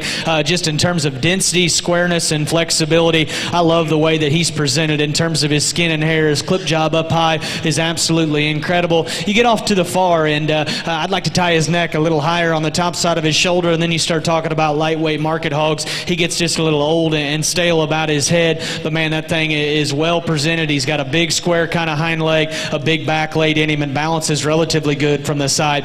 This view right here absolutely, gets me fired up. That thing coming in 3rd has the ability to throw his head above his shoulder and drive at a comfortable level. He's perfect in terms of his silhouette from the side. His hind leg comfort, reach, and flexibility is absolutely perfect. I love that pig's just build from the side and his ability to use his hind leg as good as maybe anything we've seen throughout the week or weekend here. Man, I love that thing. When he comes right at you, he needs to be better in his chest and knee. You get on top of him, and he's a distant 3rd of those initial 3, just in terms of spread, in terms of back shape, and the He-Man kind of power on the top side of his skeleton. Man, you could make a lot of pigs like that and stay in business. So good-looking, wild-colored, neat in terms of his hip and hind leg. The young lady does an incredible job getting the most out of this one. This one come through the SIF pen. I thought, man, here's our class winner. First and foremost, skin and hair and fit job up high is absolutely incredible. He's got a big chest floor. He drives away incredibly square and true.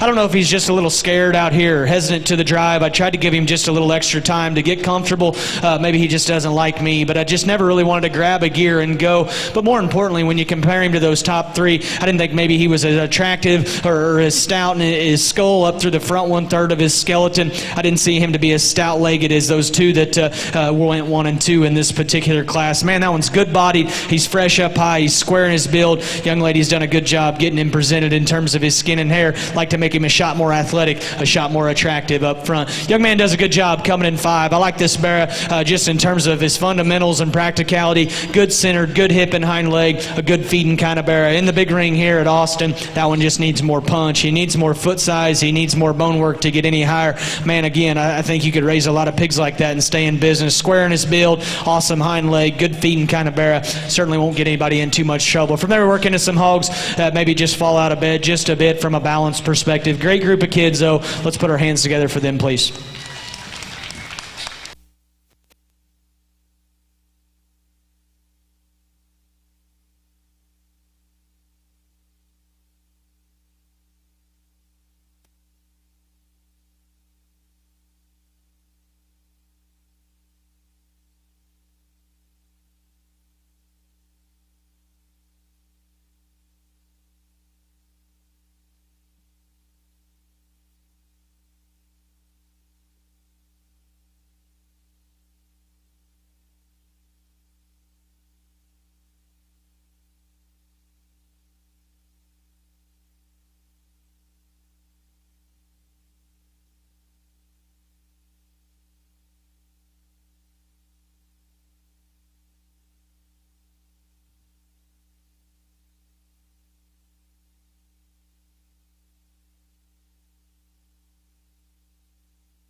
Attention the barn. Public service announcement.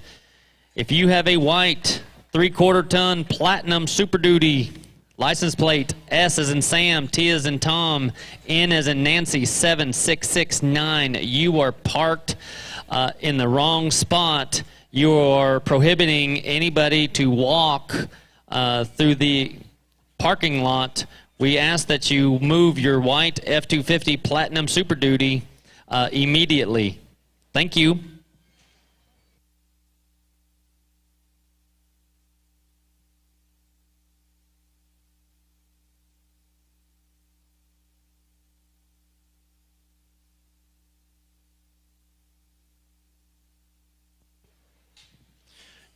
Your results for Class 29, first place, Lexi Terry, Shallow Water FFA. Second place, Brandy Lynn Barlow, Wiley FFA. Third place,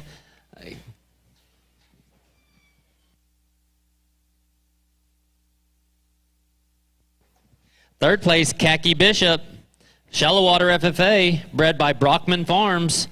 Fourth place, Kylie Van Alsdal, Canyon Lake FFA, bred by Lackey Livestock. Fifth place, Daniel Haley, Winkler Loving 4-H, bred by Clay Farms. Sixth place, Reese Huffaker of Port FFA, bred by Byers Farms. Seventh place, Aubrey Bowman, Davenport FFA, bred by M&S Livestock. Eighth place, Coulter Edgar, Albany FFA, bred by S Squared Show Pigs. Ninth place, Brinley Edwards of Idalou FFA, bred by Phillips Show Pigs. And 10th place, Haley Oldham, Toller FFA, bred by Chance Waldrip.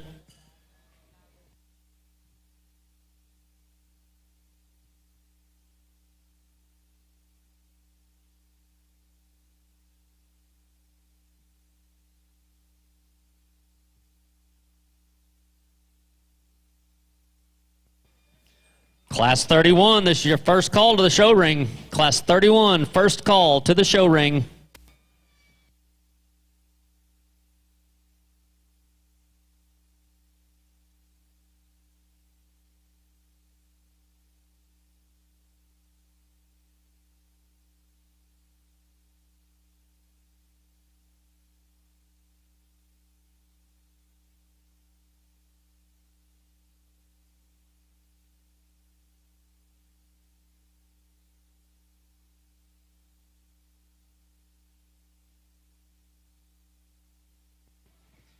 Ladies and gentlemen, let's give these exhibitors a round of applause as they exit the show ring.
Class 31, your second call to the show ring.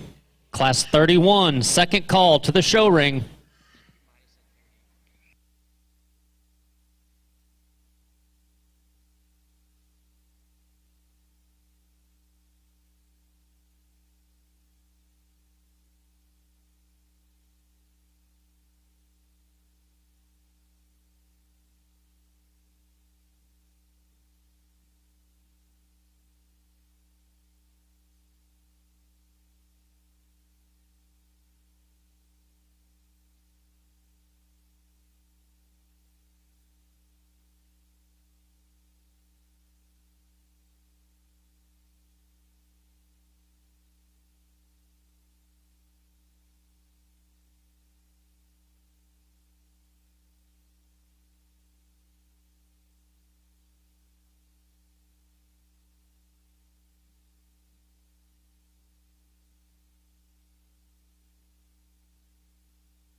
Class 31.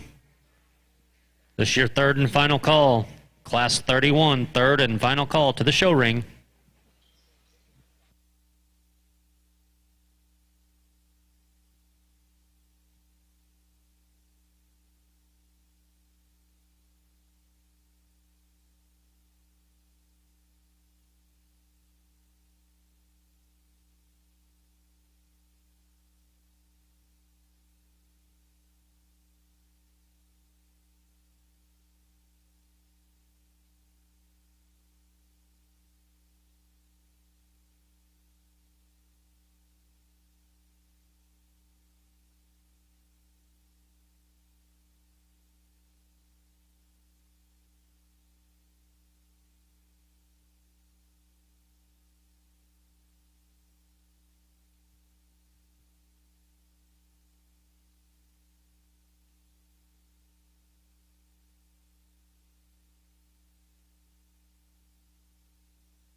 I think a class that comes together, when you just kind of put some thought process to it. You've got one in second that's the He-Man Stouty that we could redesign in an area or two, maybe make just a shot better looking.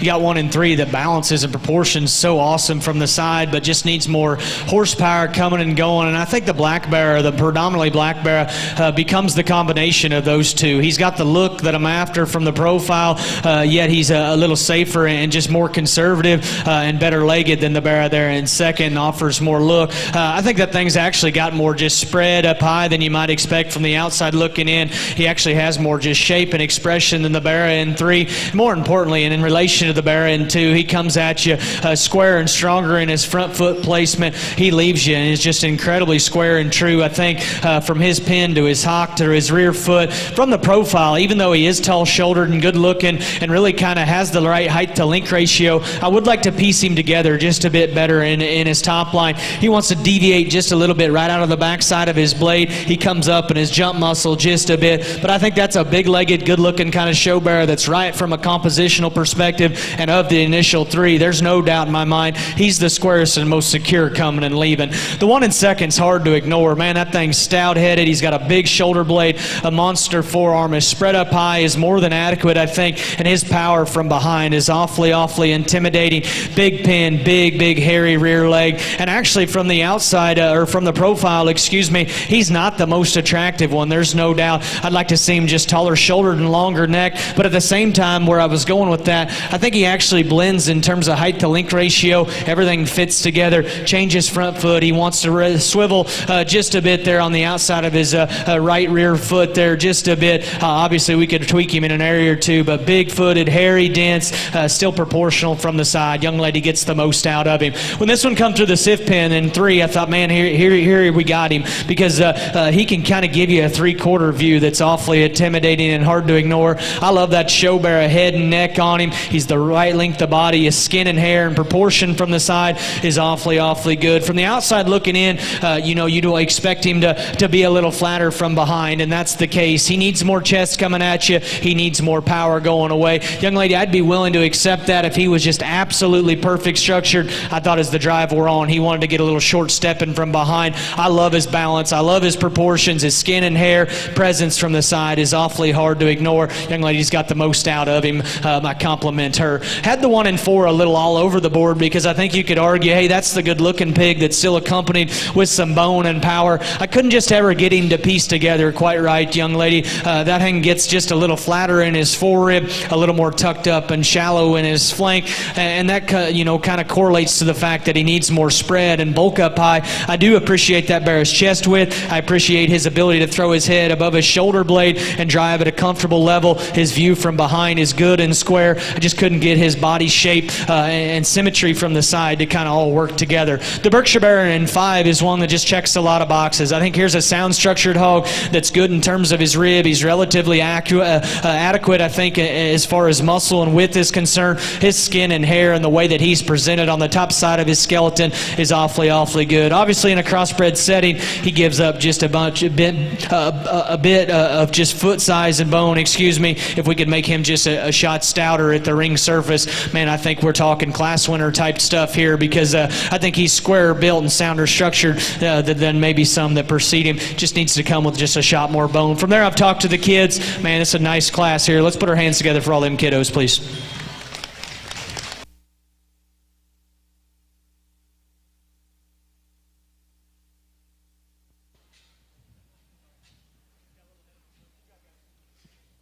Your results from Class 30. First place, Cole Raines, Fredericksburg FFA. Second place, Kate Cooper, Lubbock County 4-H. Third place, Hattie, Little S. Tyson, Randall County 4-H, bred by Clay Farms. Fourth place, Ava Thompson, Freestone County 4-H, bred by Wintex Farms. Fifth place, Isabella Slauson, Williamson County 4-H, bred by Berger Farms. Sixth place, Avery Matez, Brown County FFA. Breeder was Matez Show Pigs. Seventh place, Grant Meyer, Falls County 4-H, bred by Meyer Swine Farm. Eighth place, Zane Thompson, Farmersville FFA, with WTH Show Pigs.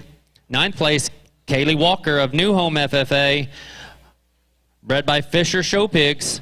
10th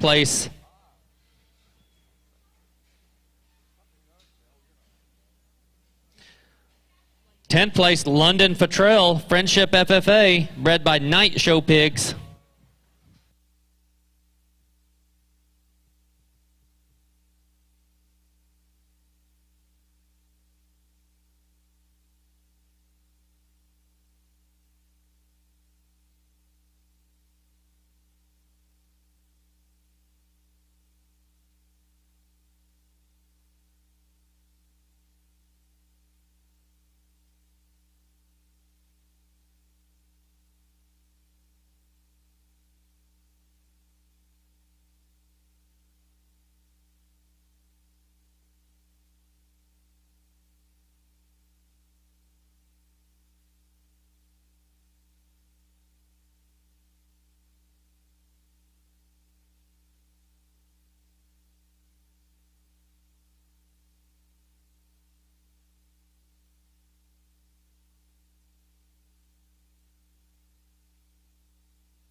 Class 32, this is your first call to the show ring. Class 32, first call to the show ring.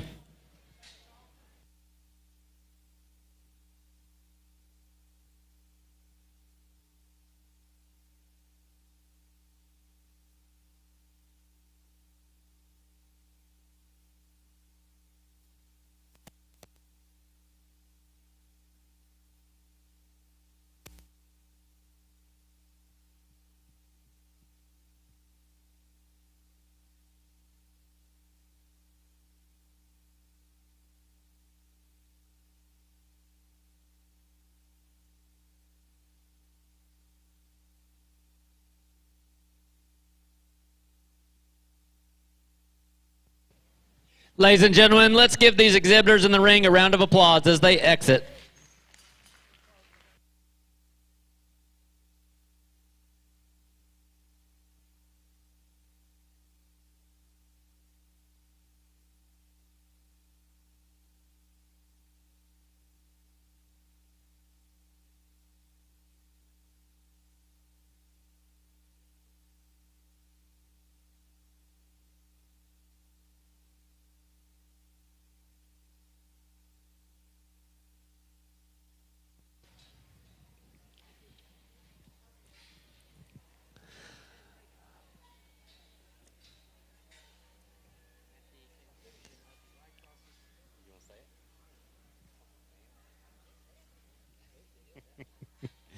Attention in the barn.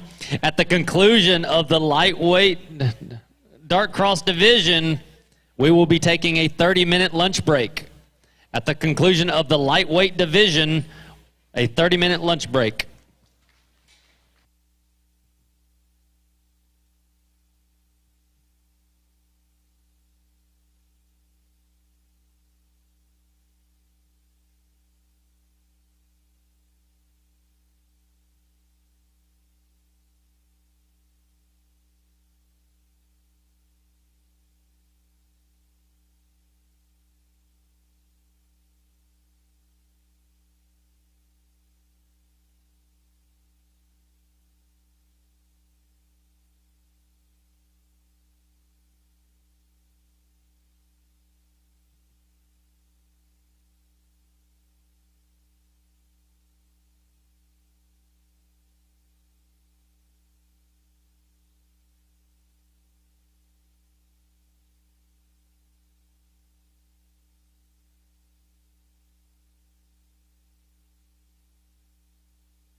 Class 32, second call to the show ring. Class 32, this is your second call to the show ring.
Class 32, this is your third and final call to the show ring. Class 32, third and final call.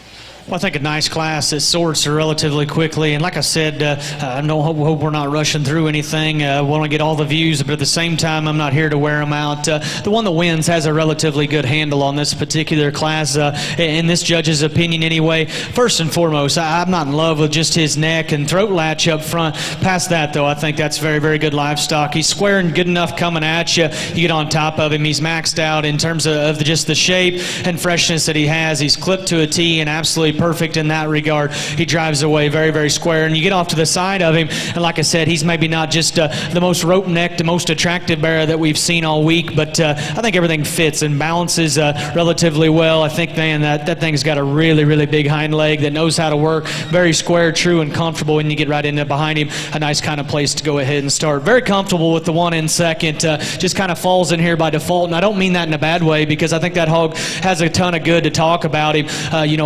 Of the initial four, I think that's the next best one, or maybe even the best one, arguably, coming right at you in terms of squareness of chest and knee. You get off to the side of him, he pulls together a long level kind of top line. He's stout in his mug, yet good enough in his neck. I think without a doubt he's cleaner in his throat latch than our class winner. I think a good pig from a compositional perspective. As a whole, or just as an individual, I'd maybe make him a rib shorter to make him balance just a bit better, and then when you get right in behind him, he don't have the pin width or muscle or just the rear bone circumference as that class winner. I didn't see him to be just as maxed out as that class winner, but a very nice kind of second place pig. My compliments to that young lady. Does a very good job getting him driven out here. I like a lot of things about the 1 and 3. Like I've said so many times today, if we make more that just look like this, the pig shows would be better as a whole. Does he have just enough punch, enough foot size and feature to win a big one? Probably not, but that's a tall shouldered, late maturing bear. That's square and square when you get right in behind him. I think he's compositionally very, very good and appropriate in that regard. His shape up high is good. He's square when you get right in behind him. He's obviously not as big forearmed or as big legged as those two that precede him. He could use a shot more just body to make him balance just a bit better,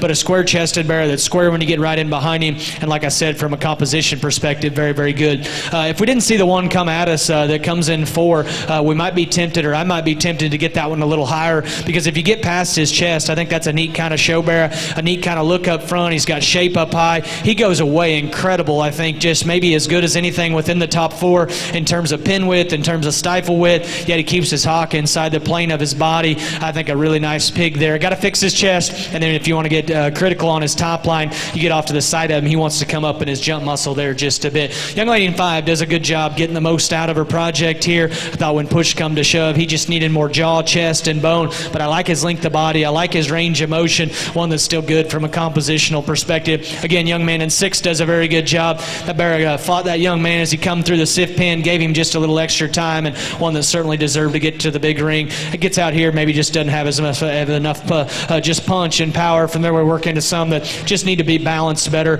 but a very, very good group of kids, a good group of hogs. I know it's getting tiring here to listen to me talk. Let's make some noise for those exhibitors, please.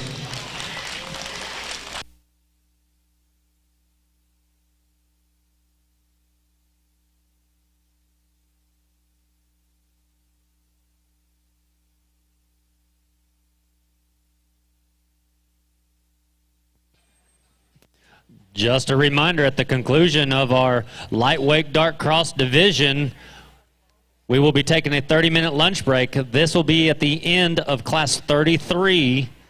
We will be taking a 30-minute lunch break. We will start up again with class 34.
Your results from Class 31, Weston Lackey of Haskell FFA.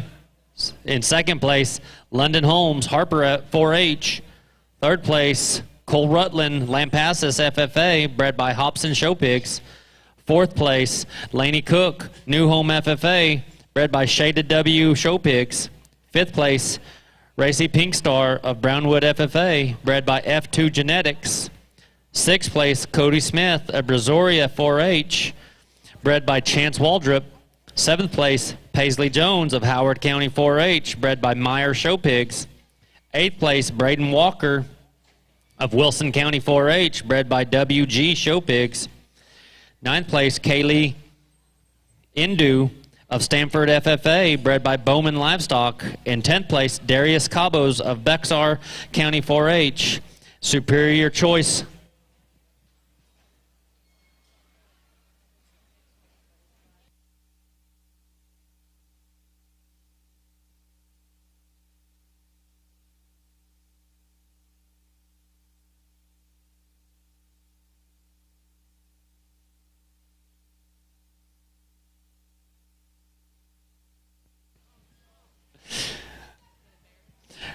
Class 33, this is your first call to the show ring. Class 33, first call to the show ring.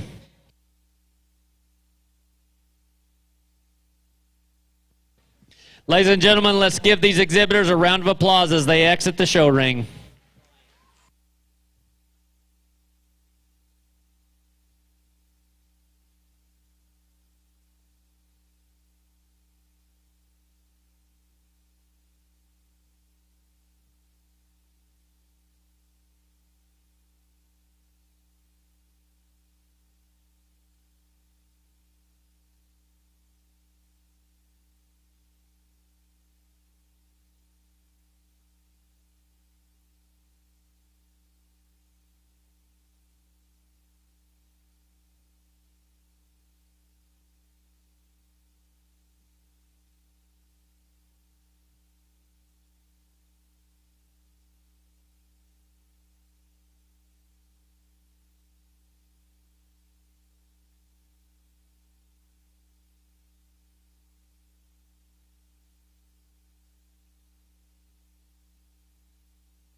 Class 33, this is your third and final call to the show ring.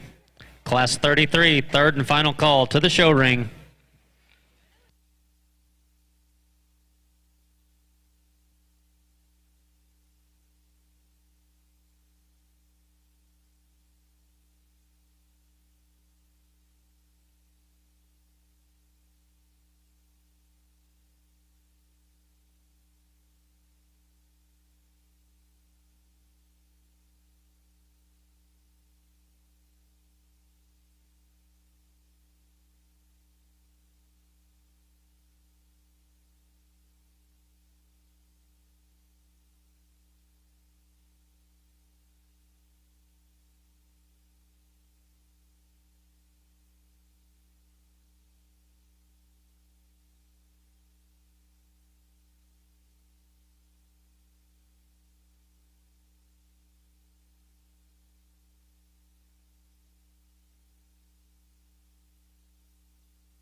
It's pretty obvious to see that the class winner's not happy about life, but that's me on some days too, so we're going to forgive him there. I like that pig. I know he's not the happiest out here, but really hasn't affected it, just his comfort level. I know he's not the fastest moving. That's a big-chested, good-looking show bearer that is absolutely maxed out on the top side of his skeleton. More importantly, in relation to the one that falls into second, he's by some margin bigger-chested and squarer in his knee. I read him to be more genuine coming and going, and at the same time, even though he's a little squealy, I still read him to be more relaxed in his rear pastern and utilize his hind leg with just more flex and reach. Again, we'd like to see him grab a gear and go, at a faster pace. Maybe he can, maybe he can't. His attitude's not the best, but a very, very high quality one to go ahead and win. Skin and hair and just absolute presentation on this one in second is absolutely off the charts. This thing is presented incredible. I love his length of body. I love his proportions from the side. That's a show bearer head and neck. I like him. That proportional from the side is my speed.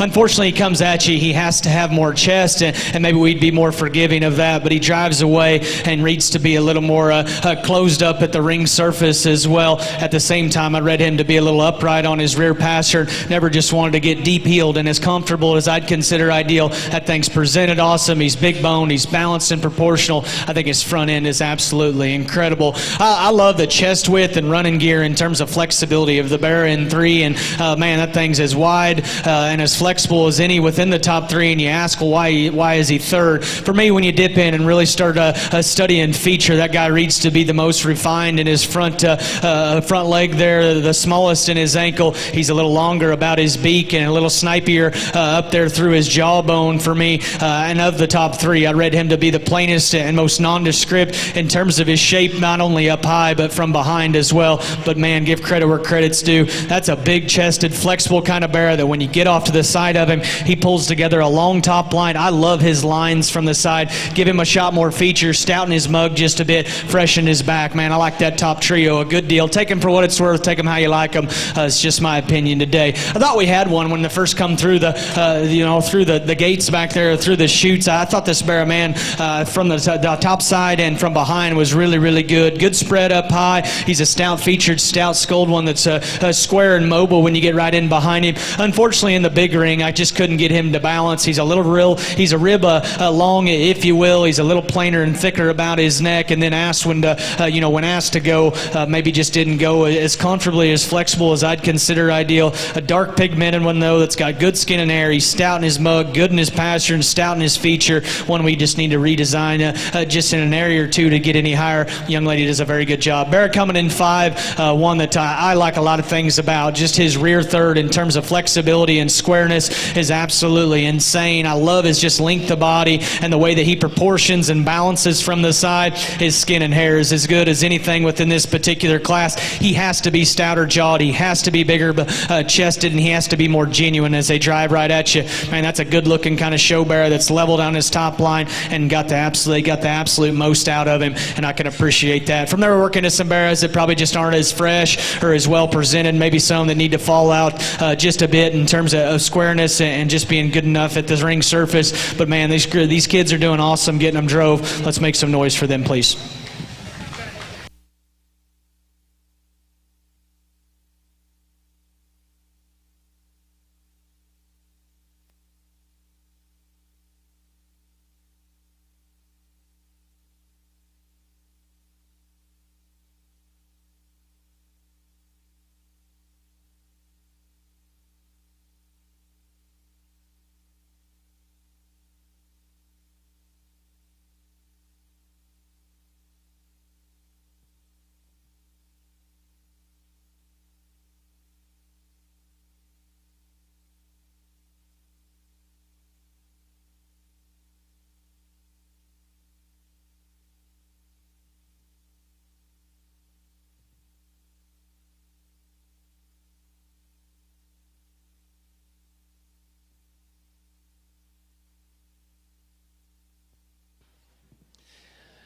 Your results from Class 32.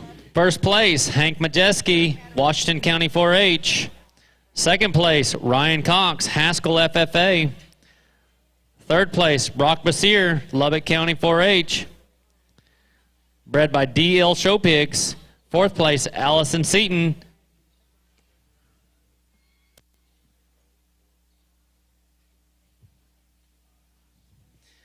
Allison Seaton from Hendrickson FFA, bred by Bishop Show Pigs.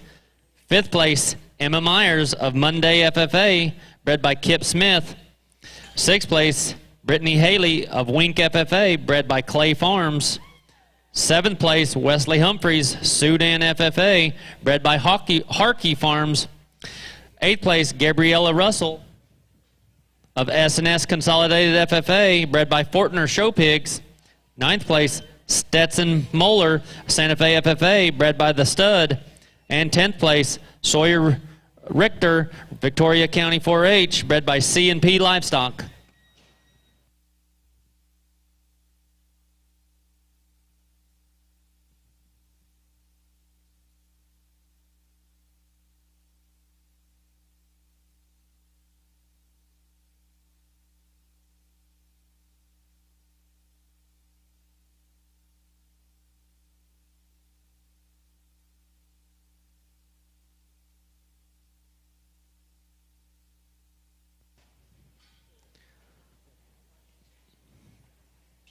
At this time, we need first and second placings from Class 28 to 32.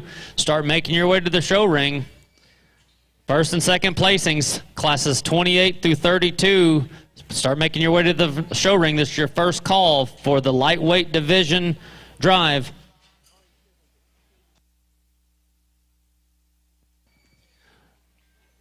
Just a reminder, as they enter the show ring, and breed champion reserve champions, you will be reweighed coming back into the drive.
Let's give these exhibitors a round of applause as they exit the show ring.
First and seconds, lightweight dart crosses, classes 28 through 32.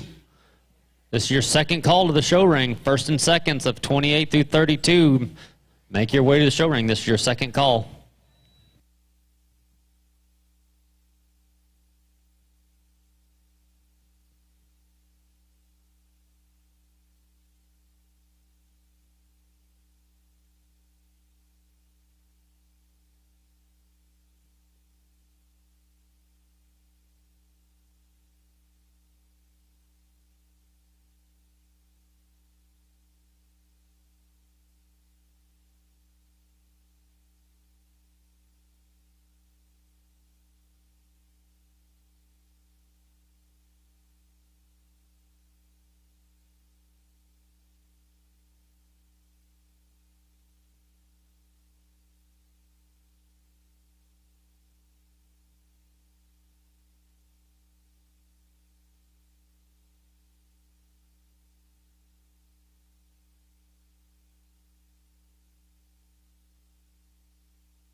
First and seconds, class 28 through 32. This is your third and final call for a lightweight drive.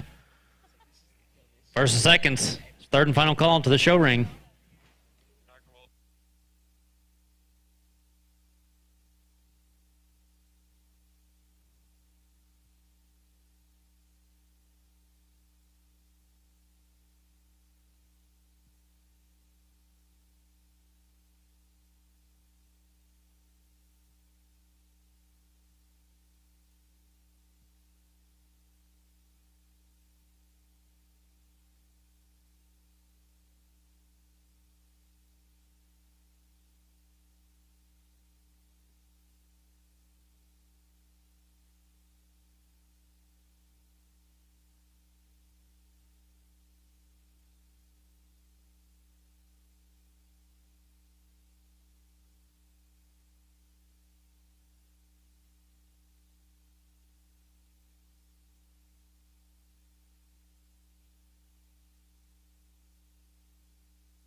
At the conclusion of our lightweight division, we will be taking a 30-minute lunch break.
Well, I think a real good pair, and to be honest, drove them just a little bit longer, and it wasn't whether I thought the one in second was square enough or not. I knew he wasn't quite square enough. It was just willing to whether I was going to accept it or not, and I'm a big fan of that one. But at the same time, this one that wins is certainly no slouch and comes in a square-built kind of package. Man, he comes at you. That thing is good and square all the way from the top side of his blade to his knee to his front foot. Young man's got him maxed out in terms of his spread and his clip job up top. He's not the most powerful as he drives right away, and I don't think he's the biggest, stoutest jawed one that we've seen all day, and I know I've been critical of that. I can promise you that one's stouter jawed than most of them that we've gotten critical on.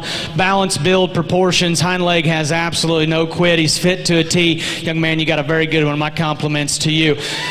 The one that goes in second, man, he absolutely scares me. I think he's a hawk away from being absolutely incredible. That is a show bearer supreme. Big in his chest, square in his knee, good in his front foot, stout in his mug. You get off to the side of him, and for a power hog, he still balances and has look ahead of his blade. He's the right kind of length of body. He's got hair just absolutely hanging off every body part that he has. He's got a big tail root that's cranked way up there. We just got to make that one square as he goes right away. She knows it. I know it. Man, I wish that one was square. I think he could do some damage. He wants to swivel and sway on the outside of his hoof wall. If we could square him in that regard, I think we got an absolute hammer. I've stuck to that, or tried to stick to my guns in terms of rear leg structure.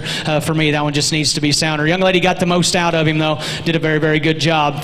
Rear three quarters, on the bear end three are just absolutely incredible. If we could just cut his head and neck off, young lady, and fix his front feet, we'd have something because, man, he's big up high. He's swelled up. They got him ready to roll. Big rib cage, and you'd expect him to maybe get a little wobbly and wide from behind. That's not the case. I'd encourage you to step away and watch that thing go away. Pin hock to ground, very square and secure. Just got to make him more attractive up front, pick him up on his front pasterns. I like a lot of things about the black bear. I know he doesn't have enough punch at the Austin Rodeo to get a piece, but again, like I've said so many times, you make more bears that are this complete and fault-free in terms of their structural build and look. Man, I think pigs would be better as a whole. Good-looking show bear, a tall shoulder, compositionally correct. He's not accompanied with the foot size. He's not been blessed with the stoutness of features of those ones that precede him. He's a little flatter in his body shape. Good-looking, hard-muscled, sound-structured. I like that pig there in 4. On the other end of the spectrum, we got 1 in 5 that is absolutely giant in terms of his skull,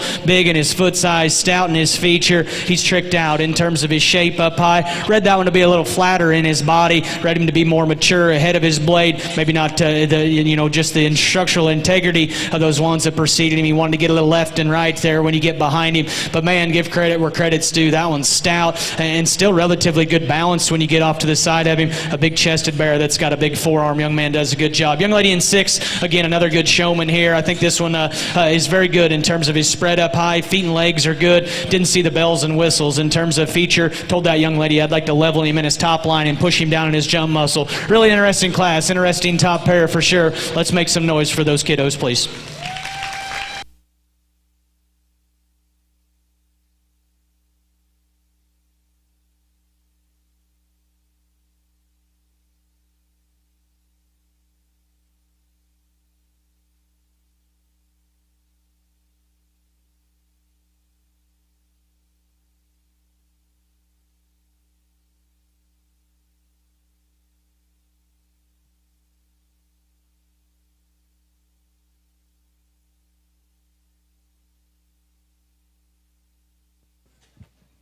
All right, at this time, we'll move into our lightweight division of the dark crosses.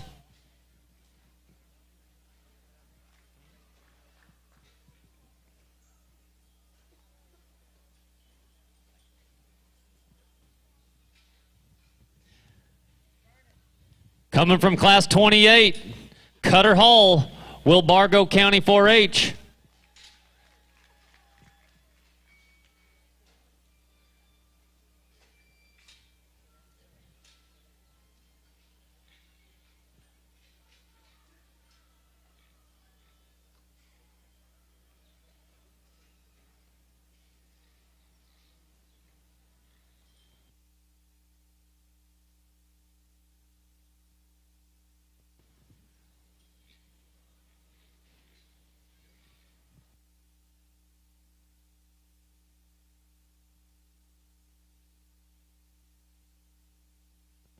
From Class 29, Lexi Terry, Shallow Water FFA.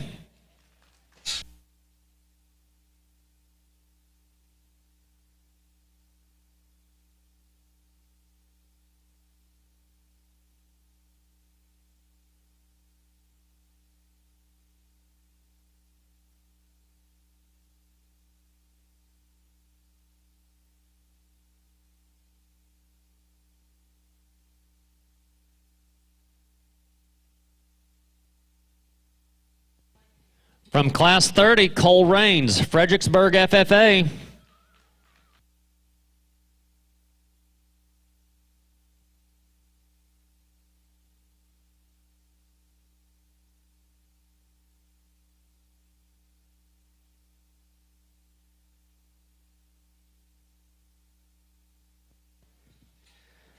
Coming to us from Class 31, Weston Lackey, Haskell FFA.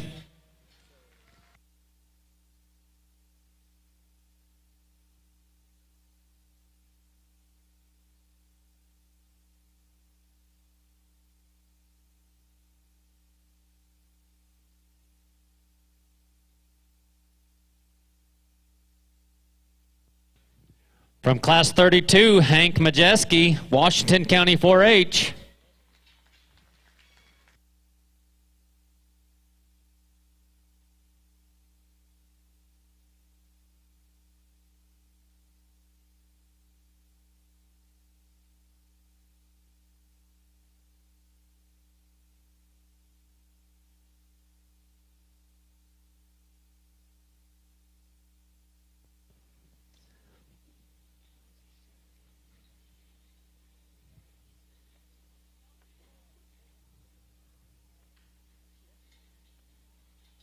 And from Class 33, Ben Montoya, Lipan FFA.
Very, very pleased as we get these lightweight darks out here, and look forward to getting through the lunch break and jumping into the heavies. But I can promise you, if these do the things right the next few hours, it's not going to matter what size they are, because I think the quality's in front of us. The kids got them presented well. The crews in the back got them swelled up. They've got them fresh, and they've got them presented how they know that I like to see them. We get them out of here, and I think it's a two-horse race. But at the end of the day, there's one that's just the most my speed. I don't know what he weighs, but he's my favorite. Young man out of Class 1, you'll be champion. Your lightweight champion comes from Class 28, Cutter Hall, Wilbargo County 4-H. Coming into the ring is Crew Carson, Davenport FFA.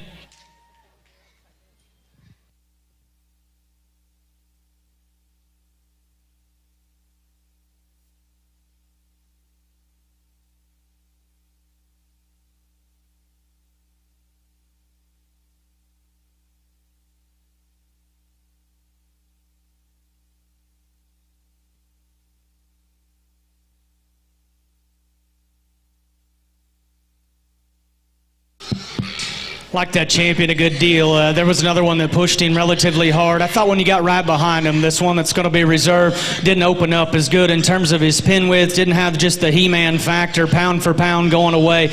Man, this thing's square-chested. He's built right. I think just absolutely incredible in terms of his hip and hind leg, and got a big back in him. Young man right here, you're going to be reserved.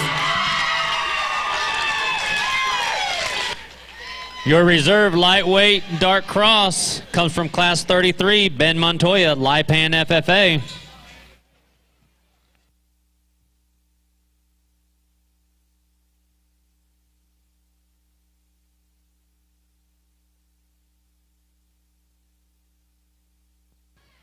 At this time, we will take a 30-minute break and reconvene with Class 34 at 1 p.m.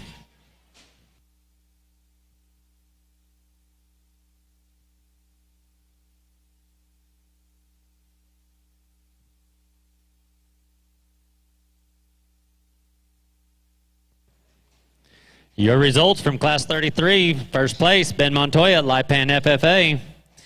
Second place, Shelby Brown, Friendship FFA. Third place, Lorelei Lesna, Burton FFA, bred by Wintex Farms. Fourth place, Grant Wagner, Dallam County 4-H, bred by Strive Livestock. Fifth place, Bryson Guthrie, Wharton County 4-H, bred by Wintex Farms. Sixth place, Brenna Hill, Foster FFA, bred by Brockman Farms. Seventh place, Cambry Soto, Lubbock County 4-H, bred by Wintex Farms. Eighth place, Maddie Bird, bred by Alderson Farms. Ninth place, Luke McBride, Brownwood FFA, bred by Hot Rod Genetics. 10th place, Caroline Colton, Paradise FFA, bred by Bradshaw Family Show Pigs.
Class 34, this is your first call to the show ring. Class 34, first call to the show ring.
Class 34, second call to the show ring. Class 34, second call.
Welcome back. We will start with Class 34 of the heavyweight dark crossbreds.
Class 35, this is your first call to the show ring. Class 35, first call to the show ring.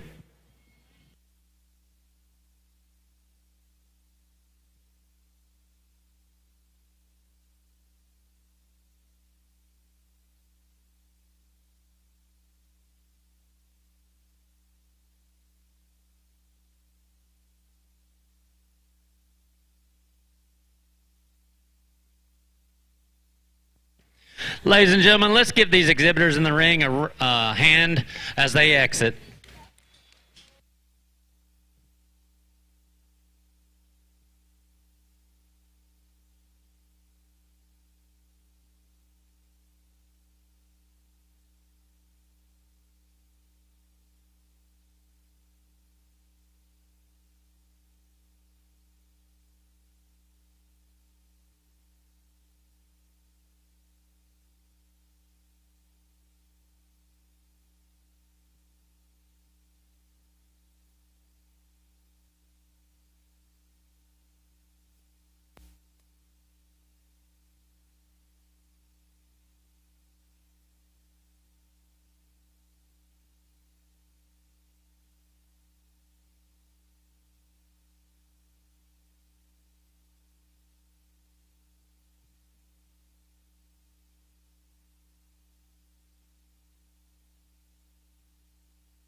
Class 35, this is your second call to the show ring. Class 35, second call to the show ring.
Class 35, this is your third call to the show ring. Class 35, third and final call to the show ring.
blue shirt.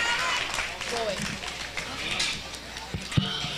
Well, we might have taken a lunch break there, the crew and the ring help, but obviously you guys were focused and hooked up, and I can appreciate that as a judge. This is a heater class, without a doubt the best one that we've had today, or really even both days. And at the same time, I don't know if there's one that's just absolutely bulletproof, but man, I'd take all these bears all the way down into 10 and take them to a show anywhere in the country, and I can promise you, you're going to be awfully competitive. The one that ultimately becomes the most difficult to ignore, in my eyes anyway, is the young man here closest to me. And he's wanting to fight just a bit.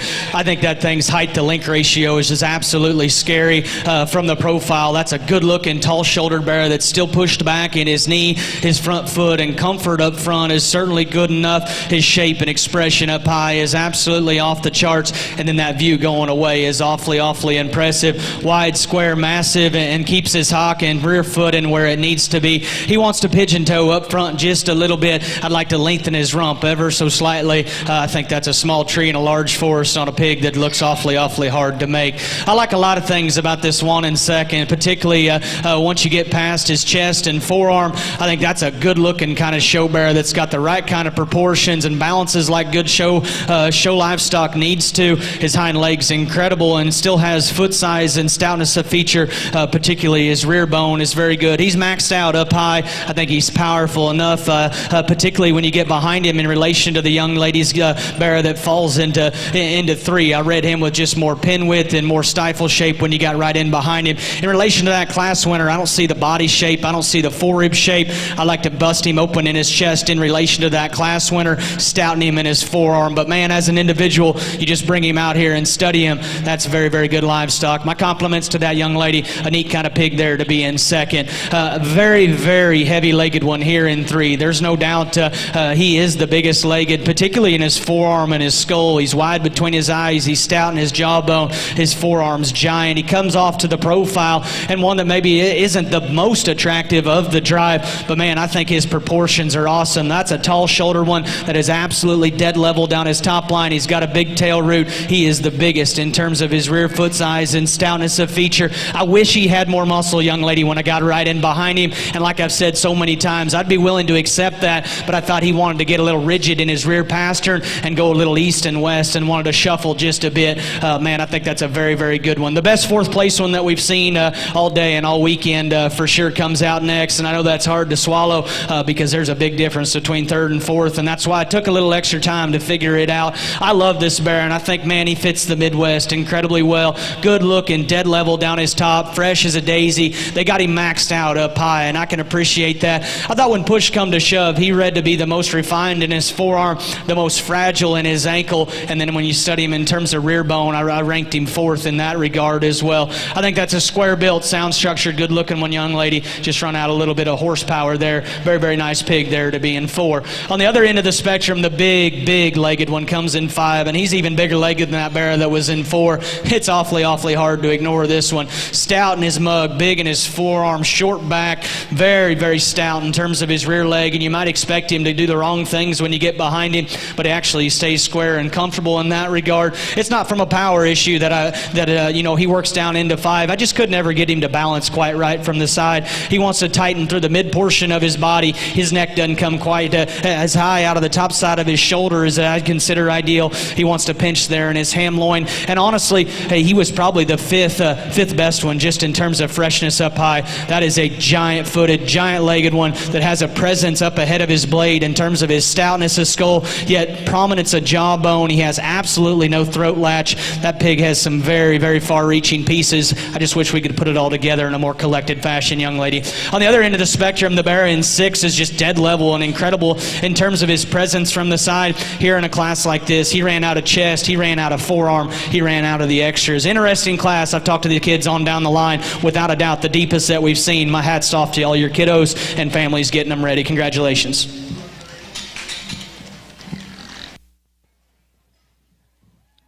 Your results from Class 34, first place, Rylan Brashear, Sudan FFA. Second place, Addie Walzer, Fort Elliott FFA. Third place, Sayla Salmons, Parker County 4-H, bred by S Squared Show Pigs.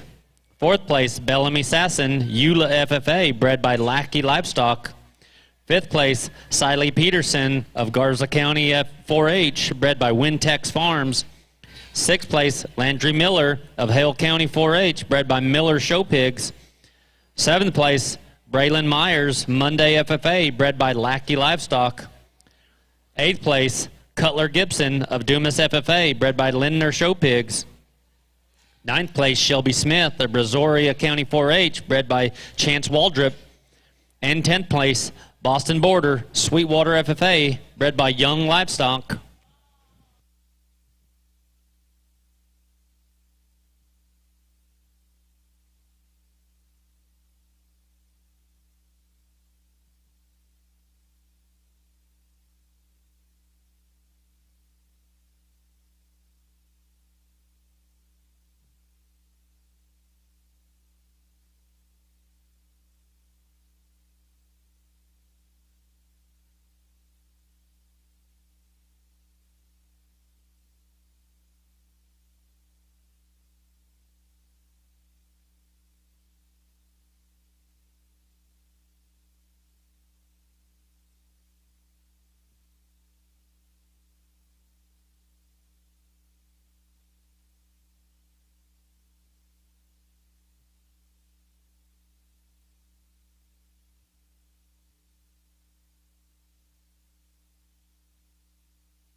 Class 36, this is your first call to the show ring. Class 36, first call to the show ring.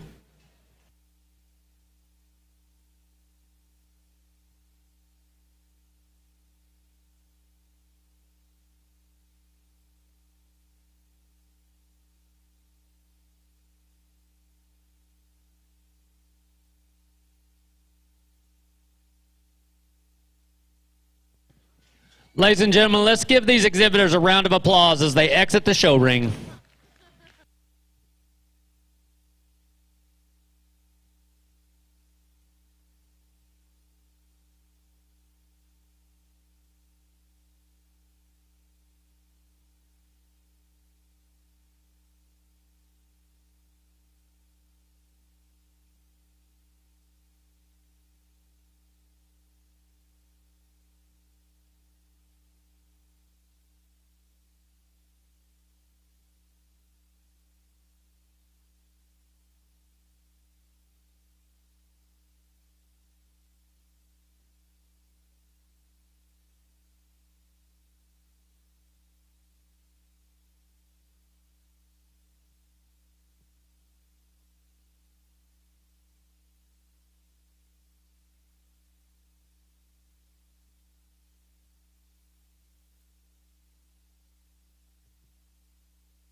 Class 36, this is your second call to the show ring. Class 36, second call to the show ring.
Class 36, this is your third and final call to the show ring. Class 36, third and final call to the show ring.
Yep.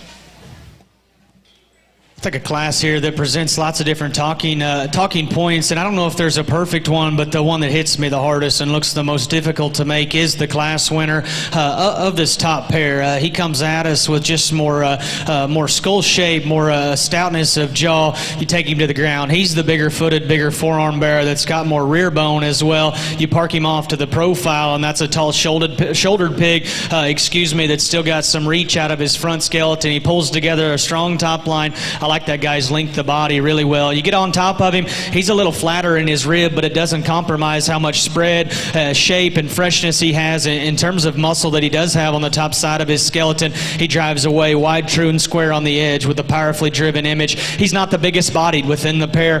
The one there in second certainly has that advantage. Very nice pig, though, to go ahead and lead this class off. My compliments to that exhibitor. The more athletic one that's bigger bodied and probably a little more practical and easy feeding looking in terms of just the way that he's presented out here is the bear in second. He comes with just more rib shape. He comes with more depth of body. He comes with an easier feeding kind of look. With that comes a shot more ear. I didn't see just the stoutness of jaw or the neatness of skull or show bear head and neck on him like that class winner. I read him to be a little more fragile in his feature compared to that class winner. He is bigger chested. He's got more rib. He's got more body. He has more athleticism out here. I didn't see him to be put together quite as uniquely from the side. Again, a little bigger eared, a little more refined there in his feature. Just a good solid one here that comes in 3. Unfortunately, he doesn't come with just enough punch and muscle shape when you get right in behind the livestock. Man, I think that thing's the right length of body, though. I think he's got a hind leg that's got no quit. He's a bear that's accompanied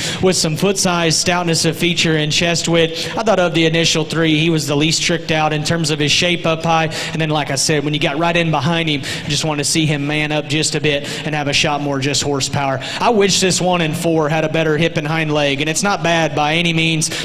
From there forward, I'm a big fan of this one. He's got the right length of body. He's a tall-shouldered bear that's got a neat look ahead of his blade. He's good in terms of his front pasture, and he's relatively good as far as his chest width is concerned. Presented very, very well out here. Young man gets the absolute most out of him. Unfortunately, his hip's too short, and because of that, he wants to stab his hind leg and just short step just a bit. Gave him a fair shake out here and wanted to see if he would loosen up with time, and unfortunately he didn't. But that's a very, very high quality 4th place bear. Certainly one of the better 4th place ones that we've seen. Same goes for the 1 and 5. Certainly would have made the sale in a lot of classes throughout the weekend. I think that thing's stout mugged, good chested, good in terms of his shape up high. Very, very expressive in that regard. Got a big hind leg. When you take him to the rear, take him to the ring surface, for me that guy's too dry and flat in his center. Obviously he's wanting to swell up there in his flank. That's not the reason he's 5th, though. I read that guy to be too dry in his forerib. I read him be too tucked up in his flank. But man, I think where that one's good, he's very, very good. A lot of neat pieces to talk about. In this painted up pig that comes in next. Tall-shouldered, good-looking, wild-muscled. Told that young lady just gets a little off in terms of structure from behind. From there, we work into some that either need to be stouter featured or just more youthful in terms of their look. Interesting class there, just my opinion. Let's make some noise for those kiddos, please.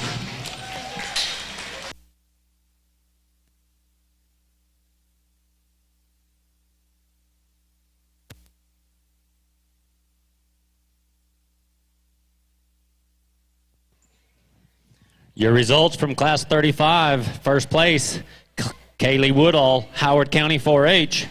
Second place, Keenan Mingus from Yo FFA.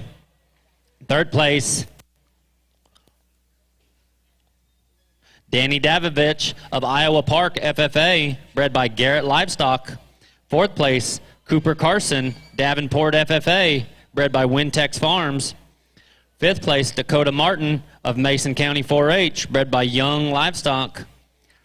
Sixth place, Chloe Hooker of Wilbarger County 4-H, bred by TP Show Pigs. Seventh place, Faith Merrick of Weiss FFA, bred by Hoddy Farms. Eighth place, Nate Terry, Shallow Water FFA, bred by Atchison Show Pigs. Ninth place, Adeline Galovich of Taylor County 4-H, bred by Galovich Farms.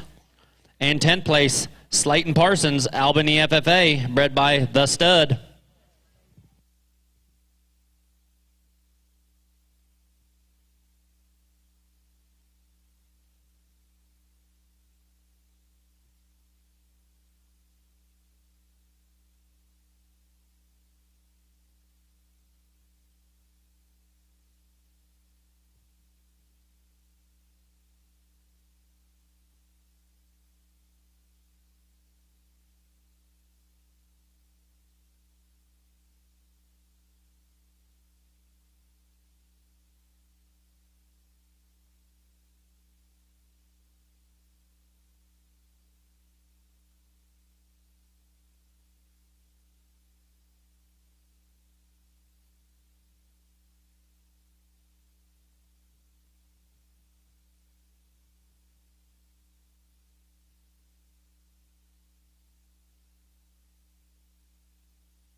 Class 37, this is your first call to the show ring. Class 37, first call to the show ring.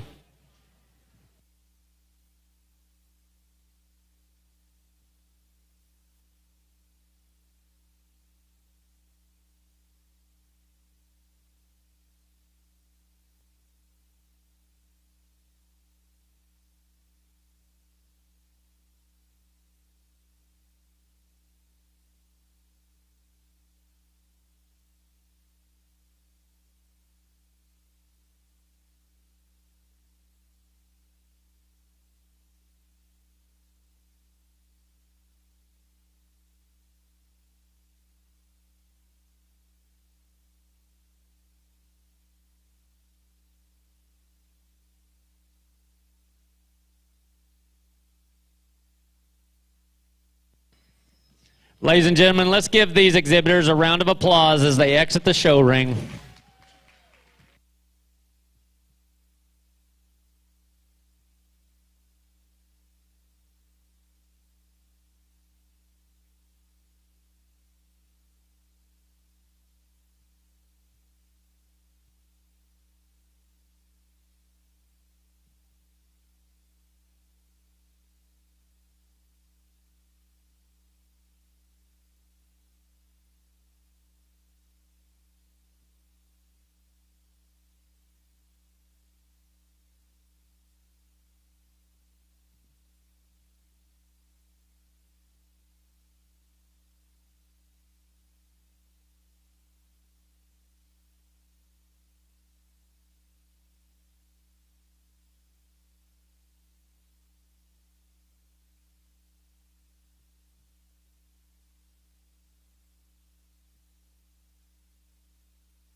Class 37, this is your second call to the show ring. Class 37, second call to the show ring.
Class 37, this is your third and final call to the show ring. Third and final call, Class 37 to the show ring.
An interesting top trio here, and really even Hogs down into 4 and 5, 6 keep things interesting. I'm very confident, though, this is the pair that you need to land on, and you can switch them if you like. I'll tell you the differences that I see. This one that wins just does so many things right, in my opinion. That is a monster-legged one that's upright and square in terms of his pasture, knee, and chest. As he drives right at you, he goes away, and he's incredibly true and square in his undercarriage. You get off to the side of him, and even though his white wants to come up on his neck, and that's the world's worst color, literally. I still think that's a tall-shouldered, good-looking kind of bear that pulls together a perfectly long, level kind of top line. He balances in proportions so well from the side, from the front, from the rear view. I think within the pair, he reads substantially stouter in his jaw. He's the taller-shouldered bear that ties his neck higher on the top side of his shoulder and just presents a more uniform, balanced kind of look from the side. He's not as round-bodied. He's not as fresh through his center body as the bear is in second. He's still good in terms of his shape up high. I called him stout enough in terms of muscle when you got right in behind him. I love his height to length ratio. I love his ability to be that stout and still comfortable in his skeleton. A neat colored one, or a different colored one, excuse me, but a very, very good piece of livestock in my opinion. The one that goes second's got the most freshness, or the most fresh, if you will. He is the most fresh up high. He's rounder in his forerib shape. He's rounder in his body shape, and that facilitates to a bigger, fresher back. I just couldn't get him to piece together quite well enough from the side. He's kind of a lower-headed bear that just isn't as stout in his jawbone coming at you. He's not as big and square in his chest as that class winner. And then, like I said, from the profile, he kind of wants to come apart there in his top line, particularly his ham loin, ever so slightly. I love that thing's comfort level. I love his rib shape. I love his body. I love his spread and freshness up high. Skin and hair and presentation on that one, absolutely off the charts. Good top pair there, just my opinion today. I like a lot of things about the Calico. I think just real world good kind of livestock, and I know sometimes maybe that's not popular to say in the show ring on a third place bear, but he's big ribbed, he's sound structured, he's got extension, but yet it balances. He's a tall shouldered bear that gets out of his front skeleton with some flex and reach, and same goes for his rear skeleton. For me, he just come across a little bit plainer and staler in his shape and freshness. Maybe it's his color, and I tried to read into that, but I did read him to be the stalest of those initial three. He too could be stoutened up in his jawbone just a bit, we could tie his neck a little higher on the top side of his shoulder. Man, that one's dead level. He's sound structured. I think he's adequate at where he's at from a muscle and bulk perspective. Young lady does a very, very good job getting that one drove. That one, the one coming in 4, the belted bearer there, man, I love his back when you get right up on top of him. They got that one ready to roll. Just in terms of freshness out of the backside of his shoulder, he's fluffy up high, yet he's good from a compositional perspective. He comes at you, much like the bearer there in 2. I'd like to open him up in his chest, knee, and just front foot placement, and then off to the side. Not only is he maybe just a little more fragile in his feature, I didn't see him to just ever throw his head above his shoulder and drive at a fast pace like maybe I'd like to see him. Man, that thing's got a big back. He's dead level down his top. His hind legs square, secure, and safe. Again, another one of those. I think you can make a lot of pigs like that and certainly stay in the business. A nice kind of pig. Young man at 5's a hammer on the stick. Got the absolute most out of this one. Another one that's presented incredibly well. He's a tall-shouldered, good-looking bear that's got shape and fresh on the top, or freshness. On the top side of his skeleton. Unfortunately, one look going away, and he becomes a little bit concerning. He wants to set too much weight on the outside of his hoof wall and bow in his hock, particularly his right rear. If we could fix him in that area, I think he's certainly a top 3 candidate and maybe even wins the class. But for me, just absolutely has to be better there in his hock. Bear that comes out next, just needs more bone. From there, we fall into some that just need to be redesigned from a build or freshness perspective. Interesting group. Again, just my opinion on how I saw him today. Let's make some noise for all those kiddos, please.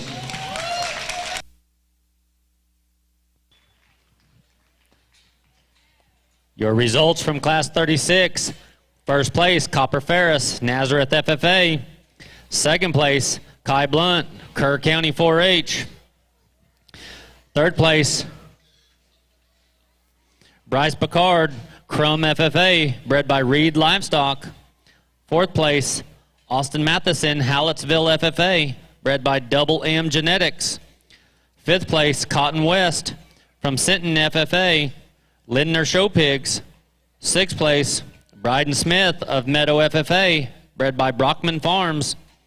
Seventh place, Piper Poole, Dallam County 4-H, bred by Dulham's Prevailing Genetics. Eighth place, Hagen Williamson of Ira FFA, bred by Lackey Livestock. Ninth place, Kylie Dick of Llano County 4-H, bred by Lindner Show Pigs. And 10th place, Clayton Curran of East Bernard FFA, bred by Brockman Farms.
Attention in the barn. At the conclusion of our selection of the dark cross breed, there will be a 15-minute break before we go into our grand drive. 15 minutes of a short break before we go into a grand drive at the conclusion of our dark cross champion. Just as a reminder, all breed champions and reserve champions will need to be reweighed and go across the scales. Again, all breed and reserve breed champions will need to be reweighed as we go into the grand drive.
Class 38. This is your first call to the show ring. Class 38. First call to the show ring.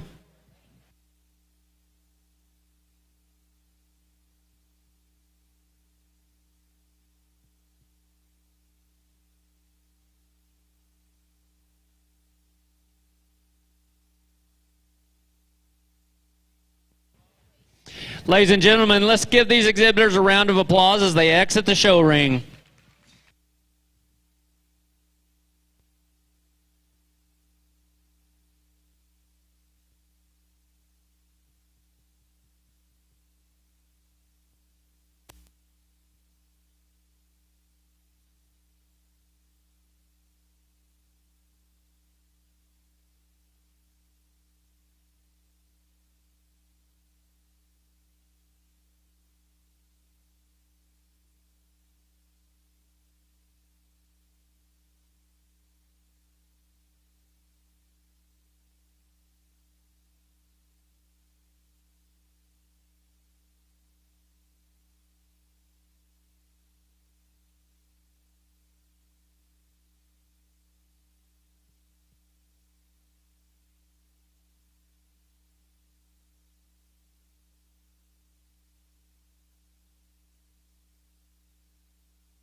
Class 38, this is your second call to the show ring. Class 38, second call to the show ring.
Class 38, this is your third and final call to the show ring. Class 38, third and final call to the show ring.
Again, lots of different parts and pieces, and there's still a bear I think that has a pretty good handle on this particular class, and where he's good, he's probably as good as anything that we've seen this far. Is he perfect? Absolutely not.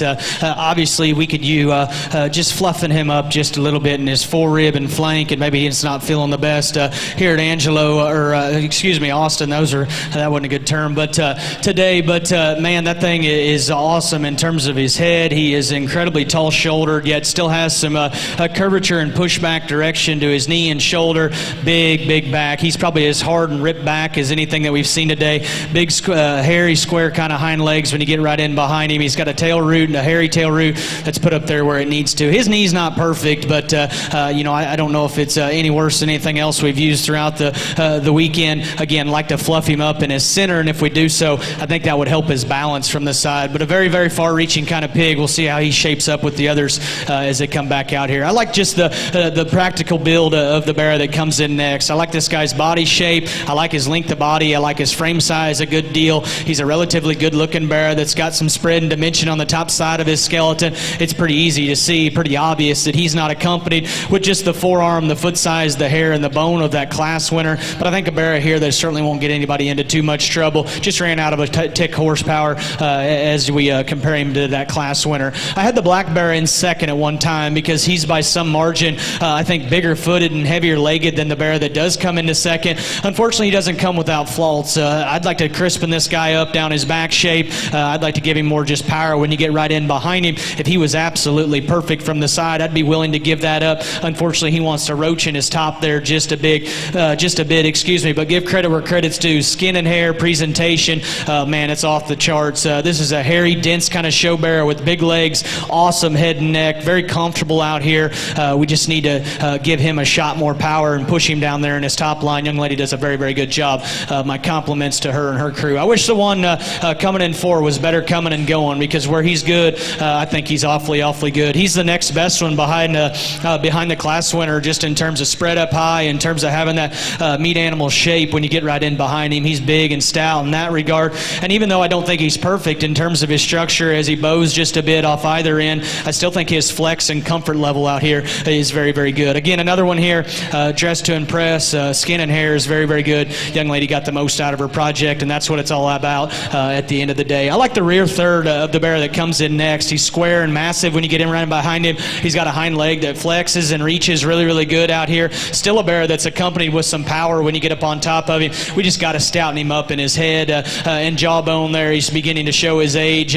One we need to tie his neck a little higher on the top side of his shoulder. Again, another bear that's presented very, very well. The young man in 6 does an incredible job. I love that bear until he goes right directly away from you. Big chested, good looking from the side. Again, young man does a hammer on the stick. Just got to square him up when you get right in behind him. Good class of bears. My compliments to all you exhibitors.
Your results from Class 37, first place, Camlin Mason, Montgomery County 4-H. Second place, Kenley Schroeder, Smithville FFA. Third place, Macy Hansen, Canadian FFA, bred by Rival Genetics. Fourth place, Aubrey Hanna of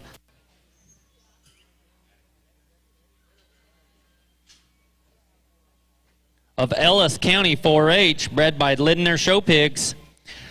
Fifth place, Blake Williamson from Ira FFA, bred by Lackey Livestock. Sixth place, James Farley of Santa Ana FFA, bred by Sweet Tooth Farms. Seventh place, Audie Saxon of Plains FFA, bred by Cornerstone Ventures.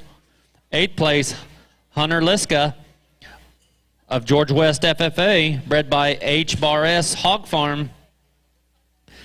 Ninth place, Julie Darcy of Motley County 4-H, bred by Mata's Show Pigs. And 10th place, Kane Gonzalez of Klondike FFA. Their animal was bred by KG Show Pigs.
First and second placings from Class 34 through 37. This is your first call to the show ring. First and second placings from Class 34 through 37. First call to the show ring for a division drive.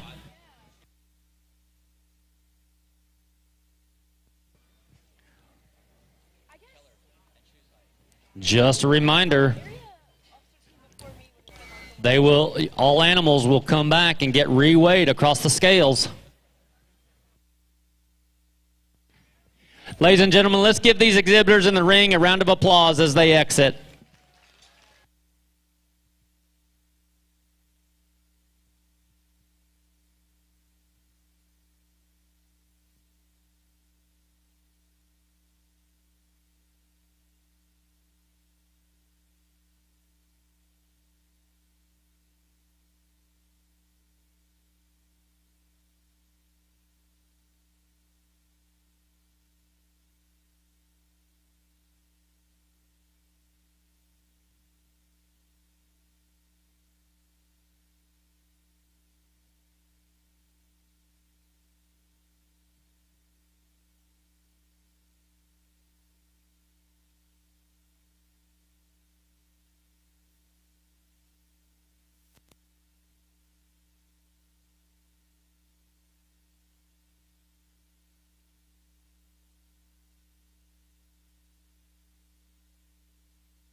First and second placings, class 34 through 37. Second call to the show ring. First and second placings from classes 34 through 37. This is your second call to the show ring.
Heavyweight division, dark crosses, class 34 through 37. I need the first and second placings.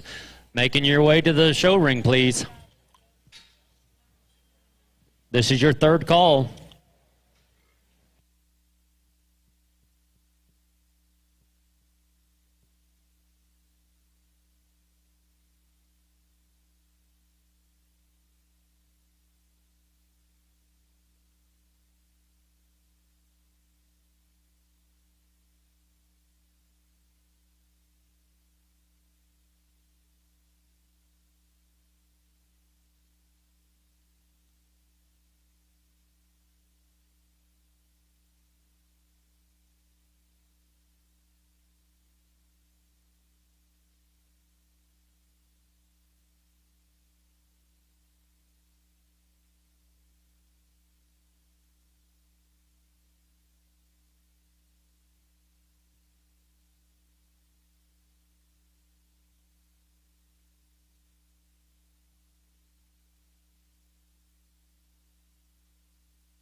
At this time, can we have the lightweight dark cross division champions and reserve champion start making their way to the show ring? Lightweight champion and reserve lightweight champion to the show ring.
I apologize for taking a little extra time, but I understand what it takes to get to this point. I've been on both sides of the ring and want to make sure that I'm 100% happy with the way that I line them up today, and I know everybody's going to have a different opinion.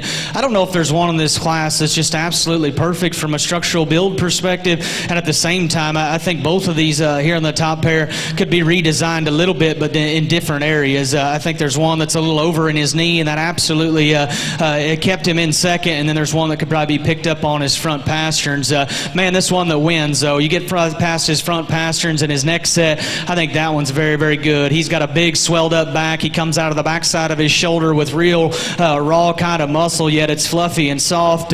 He keeps that advantage from their back. He drives away incredibly stout in terms of his rear leg and square, and keeps his hock inside the plane of his hip. Even though he is a little softer on his front pasterns, I'm more okay with his front skeleton in terms of reach, in terms of comfort level, in terms of athleticism out of his front skeleton. Obviously, like I said, we could tie his neck a little higher on the top side of his shoulder, and maybe I've been too critical on that the last couple days. It seems like I've said that a lot, but tie his head a little higher there, neck a little higher there, fix him on his front pasterns. That one's the right kind of length of body, proportions like a good show bearer needs to for a heavyweight. He's plenty good and fresh at this stage of the game. Again, pick him up on his front pasterns, change his neck set just a hair, but a very, very good animal to go ahead and win the last class of the day. Man, if we could just stand him still or rock that one in second back in his knee, man, I think we got one there. Within the pair, that one comes at you a little more consistent from knee to ground, and then as he leaves you, he's equally as impressive. Probably not as stout when you get right behind him, now that I say that, in terms of just bone, but man, he's as square as that class winner. He is big in terms of his pins, monster-like in his muscle. He's also got a big fresh back laid in him. I actually read that guy to be a shot more attractive ahead of his blade. Unfortunately, this guy's a little over in his knee and rocked forward just a little more on his shoulder, and consequently, he never just wanted to grab a gear and go. Man, that's good livestock, though. He's got him dressed to impress. He's fit good. Very, very good top pair there. My compliments to that exhibitor. As much as I like those top two, I think this 1 and 3 has some class advantages. And when I say class advantages, I'm talking real class advantages. I think within the top 3, that's the tallest shouldered, best looking one up front. He's a little bigger in his kind, but it still matches. I just never could get his hind leg to quite do what I wanted it to do. He's kind of a weird built one when you get right in behind him. He's actually got more stifle, inner and outer ham shape than he does upper pin, which isn't common in today's show ring. He's still square when you get right in behind him. He just kind of wants to get underneath himself and swivel and sway just a bit. Also read him to be the flattest in his forerib and the plainest in terms of his back shape, but a tall-shouldered, good-looking one that's big like in terms of his feature. Very, very nice pig there to be in 3. Just got to tweak him there in an area or 2. I like the back shape and freshness up high, skin and hair of the one here in 4. Man, young lady does a good job getting the most out of him. I know I say that a lot, but you guys have impressed me. It's been good on the top end in terms of ability to get the most out of him. Skin, hair, fit job, showmanship's been very, very good. There's a stout mugged one with a big shoulder blade, an absolute ditch working down his back, a big tail root. For as massive as he is from behind, he still maintains flexibility. Unfortunately, the profile is where he goes forth, young lady. I just couldn't get him to balance right for me. He ties his neck too low into his shoulder. He's the roundest by some margin out of his rump structure, and then just kind of fell apart a little bit in terms of his lines and the way that he's proportioned from the side. But I think that's real world good kind of livestock. Anytime you got muscle and maintain flexibility, you're going to be in the hunt. Again, the young lady does a killer job getting the most out of that one. Definitely the oddball of the top 5 comes in 5th. And unfortunately, this barra just looks too flat, dry, and immature for the last class here at Austin. But I'm telling you what, this thing would take an incredible photo.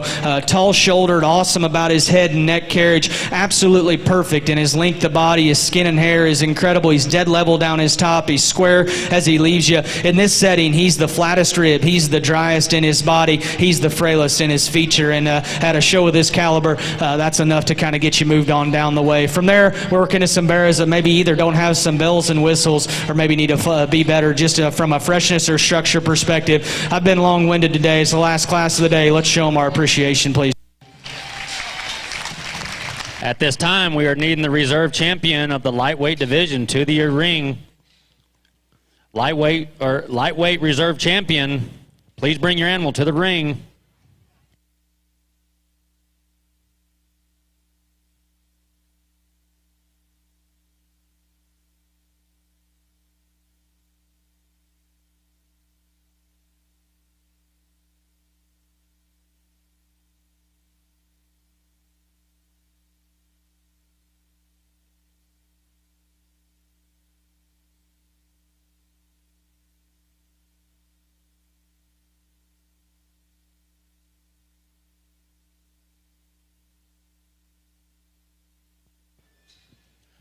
Going into your heavyweight division of the dark crossbreds from Class 34, Ryland Brashear, Sudan FFA.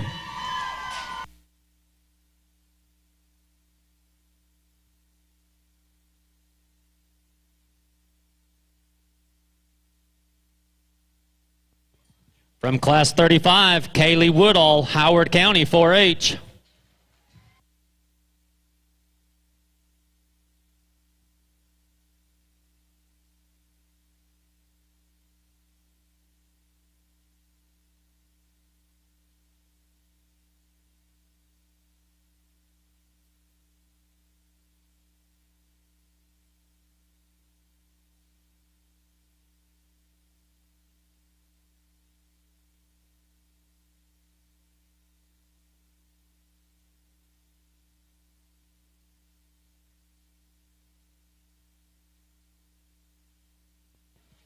From Class 36, Copper Ferris, Nazareth FFA.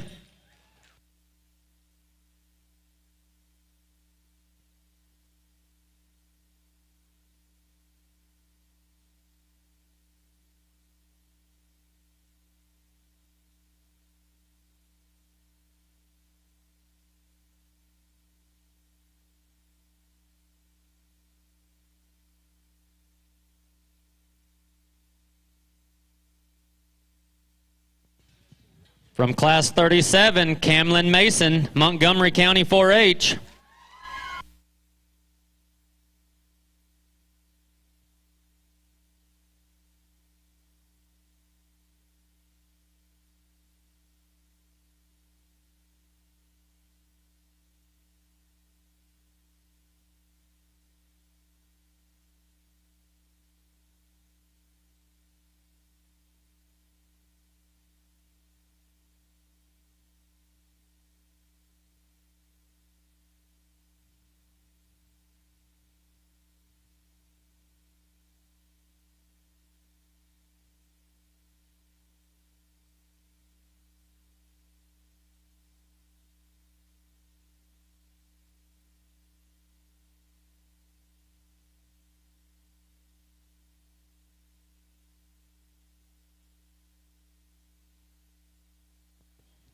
And from Class 38, Mason Grady, Johnson County 4-H.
Well, I was very, very pleased with the lightweights and excited to get them back out here. But as we took a lunch break and come back, it's certainly not hard, or it certainly would be hard not to understand and recognize the quality that we have out here with these heavyweights. And I've said so many times today, I don't care if they're the biggest one on the show or the smallest one on the show. I don't care if they're a Burke, a Duroc, or a Cross. If they come through that ring, they're eligible to win at the end of the day. Very, very pleased with the 5 that we have out here. And I know I've been critical, and I hope throughout the last couple days I didn't come across too negative, but at the same time, when I place them, I got to tell you guys why I did it, and I think that's a big part of doing it. But as a whole, man, I've been impressed. The quality of kids, the quality of pigs have been second to none. We can all sit ringside, including myself, and tell everybody how they ain't good enough. At the end of the day, it's damn hard to raise them. Go home and try to make them better. I can promise you it's not easy. We get out here, and I'm very, very pleased. There's a pair of them, in my opinion, that offer a shot more density, a shot more bone, offer a shot more wow factor when you step off to the side of them, just in terms of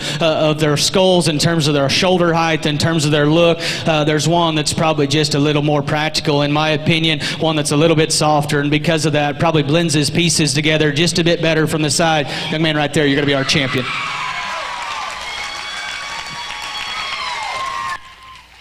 Your champion in the heavyweight division of the Dark Cross comes from Class 34, Ryland Brashear, Sudan FFA. Entering the ring is Addison Walzer, Fort Elliott FFA.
We drop that second in, and man, it doesn't get any easier. That thing comes back and looks maybe as good or better than he did earlier. I think that thing's length of body and range of motion and just the way he pieces everything together is absolutely incredible. I remember that class and always will. I thought there were, there was a bunch of them that come out of there after the lunch break, and he beat them all but one. He comes out here and fits in the mix. He's fresh in his back. He's square. He's so true and genuine and good as he leaves you. I didn't see him compared to that winner quite as big bone, particularly in his forearm. I didn't seem to be quite as big in his chest, but he's square in that regard. Like I said, we could stouten his forearm just ever so slightly. He comes out here, he's fresh. Man, that one's well presented, and he does good. It's certainly him and another one in the mix. The other one's a young lady here closest to me. It's awfully hard to ignore the freak pieces that he brings forth. Man, that thing's carved out up high. He's got a neat kind of look up front. He's tall-shouldered, yet gets out of his front skeleton with flex and reach. You know, is he just soft enough in his center?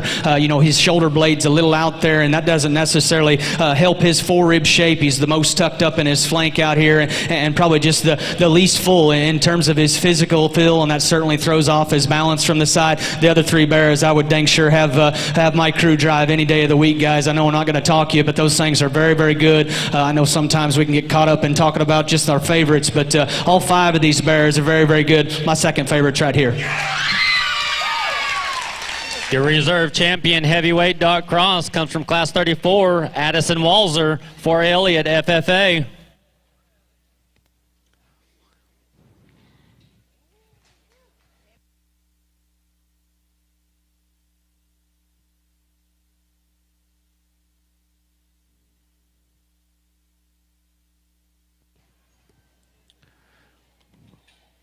We will now move into our Dark Cross Breed drive.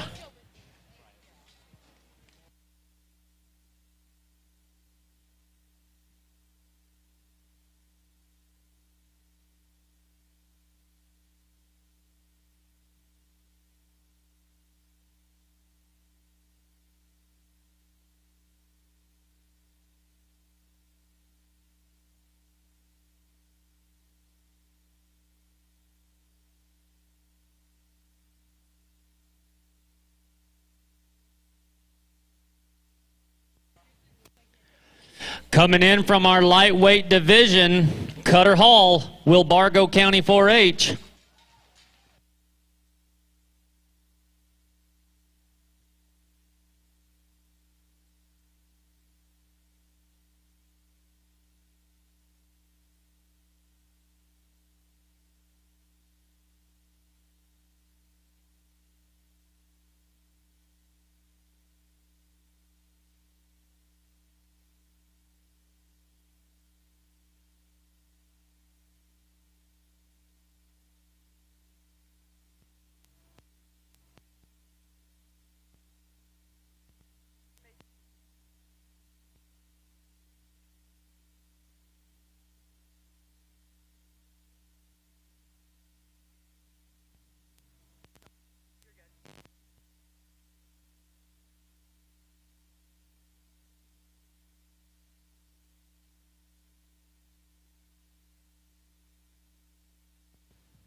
In the ring is your heavyweight division champion, Rylan Brashear, Sudan FFA.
Very, very pleased when we get this pair out here. And I know we went through a lot of them to get to this point, but man, I know everybody has their opinion, and the judge, at the end of the day, is only going to make a couple people happy, right?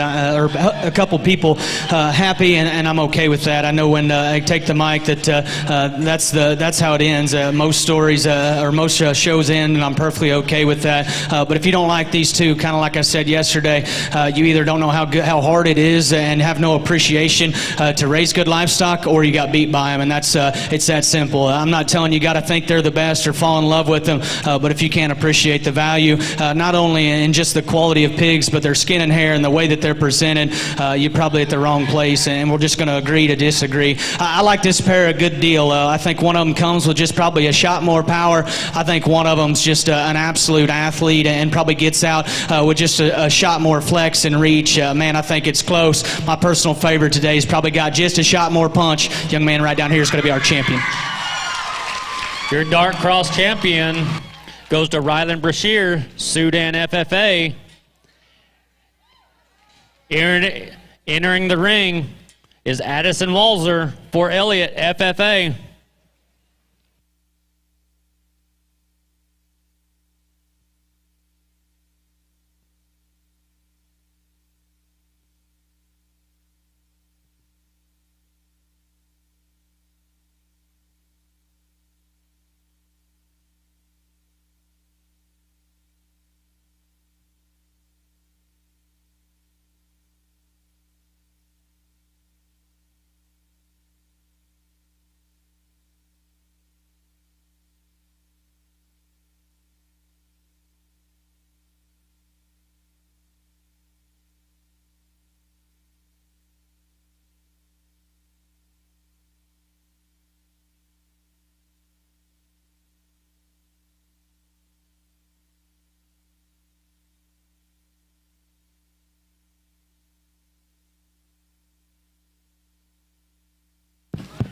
I thought that champion, honestly was pushed real hard, and we get him back out here, and it's the same song and dance. It doesn't get any easier, and that doesn't mean that I'm a lack of confidence, and anybody that knows me know I certainly don't lack in that regard, right, wrong, or indifferent, but I think this pair is very, very close. Again, I think there's one of them that probably comes with just a shot more forerib in shape, regardless of what weight we're talking about, and there's another one that probably is just so unique, I think, in terms of his comfort level. My next favorite right here is right here. She'll be reserved. Your reserve dark cross champion goes to Addison Walzer for Elliott FFA.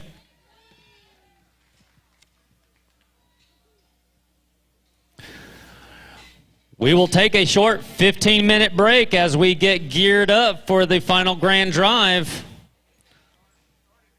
We will start at 3:15. Champion and reserve champion breed exhibitors, be getting ready. You will cross the scales as you come back into the ring.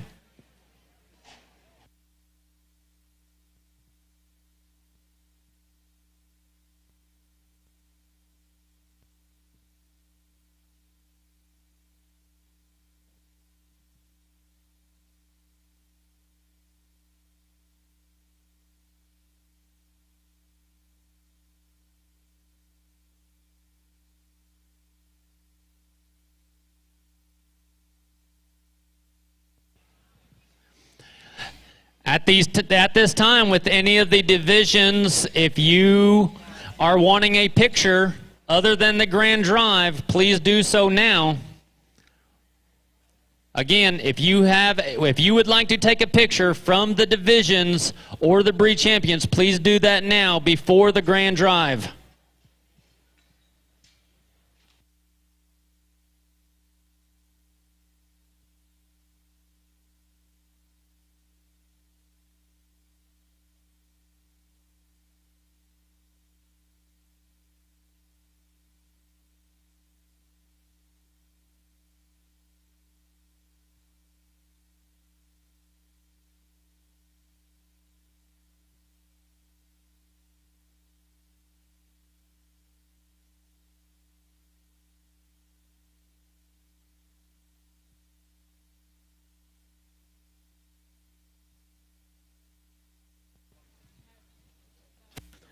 Your results from Class 38, first place, Mason Grady, Johnson County 4-H. Second place, Miller Bean, Bartlett FFA. Third place, Addison Tarpley, Lipan FFA. Their animal was bred by HF Genetics. Fourth place, Gracie Sherman of Lubbock Cooper FFA, bred by Hi Ho Genetics. Fifth place, Preston Lipham from Stonewall County 4-H, bred by Lackey Livestock. Sixth place, Jesse Pagat, Smithson Valley FFA, bred by Lackey Livestock. Seventh place, Jackson Poe, Canadian FFA, bred by Walzer Farms, Hot Rod Genetics. Eighth place, Presley Graves, Erath County 4-H, bred by Young Livestock. Ninth place, Devin Rios of B County 4-H, bred by HF Genetics. And 10th place, Bryson Bruner of McLennan County 4-H. Their animal was bred by Hadda Chopigs.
Breed and reserve breed champions, this is your first call to the show ring. Start making your way up here.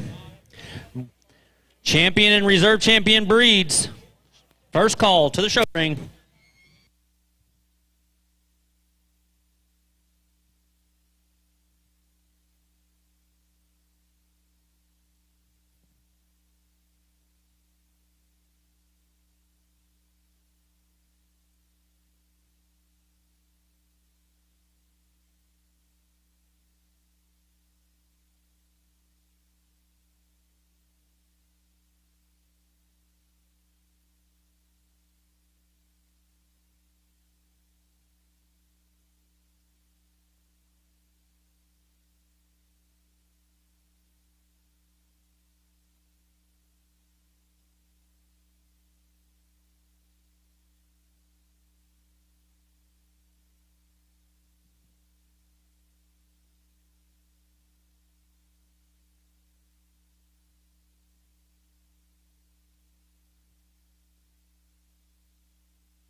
If we could have a representative of the reserve champion Dark Cross, please return the bio for that exhibitor. Be much appreciated before the grand drive. The bio of the exhibitor for the reserve Dark Cross, please.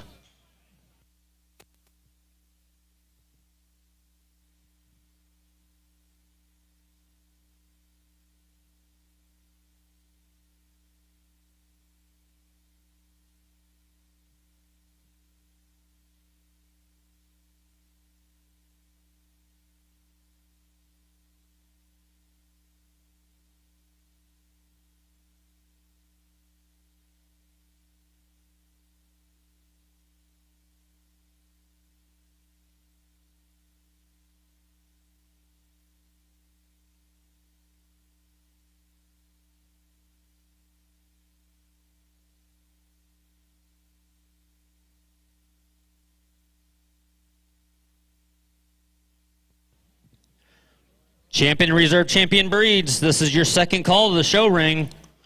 Please start making your way to the show ring. Champion Reserve Champion Breeds for the grand drive.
Champion and Reserve Champion Breeds, this is your third and final call to the show ring.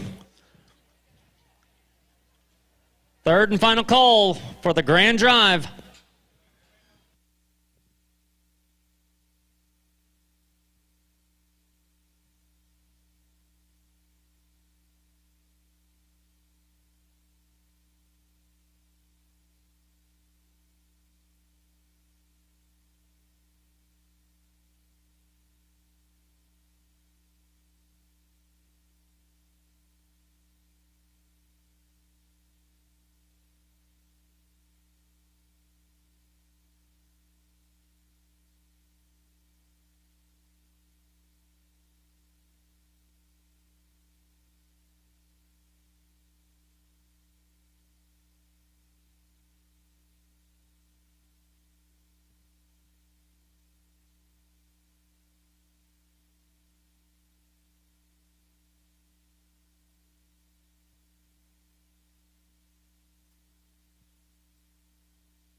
Well, good afternoon, Rodeo Austin. We're going to go ahead and get started with our grand drive. I would, before we get started and get finished and turn the mic over to the main presenter, would like to take a moment to thank a few people. First and foremost, we would like to thank Rodeo Austin, the Swine Committee, for all their hard work of putting everything together. Can we give the Swine Committee a big round of applause? Another big group that we could not operate without is all of our WT students who are represented in their black WT attire. Can we give them a round of applause for all the hard work of unloading the tack and gear and opening and closing gates? Thank you, WT, for your efforts. Another person we'd like to thank, aside from our Rodeo Austin group, but our 2023 president of Rodeo Austin, Mr. Dolphin Jackson.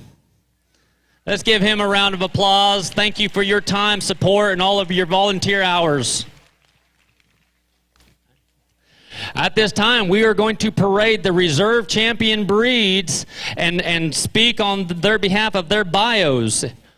Okay. Our reserve champion Duroc is Kaysen Bice. Kaysen is 17 years old, lives in Canyon, Texas, and is a part of the Randall County 4-H Club. After graduation in 2024, he plans to attend West Texas A&M and major in agriculture. He will complete an internship this summer with Western Equipment in Amarillo. Kaysen enjoys showing pigs, playing varsity football, powerlifting, and track. Congratulations, Kaysen Bice.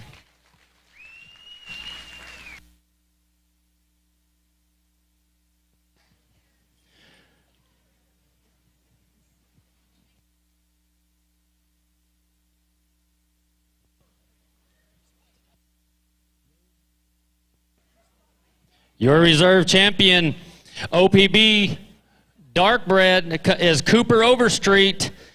Cooper is 11 years old and comes from Tahoka. Cooper is a member of the Tahoka FFA, and he would love to go to TCU. Cooper enjoys playing baseball, showing pigs, and watching TCU football. Congratulations, Cooper.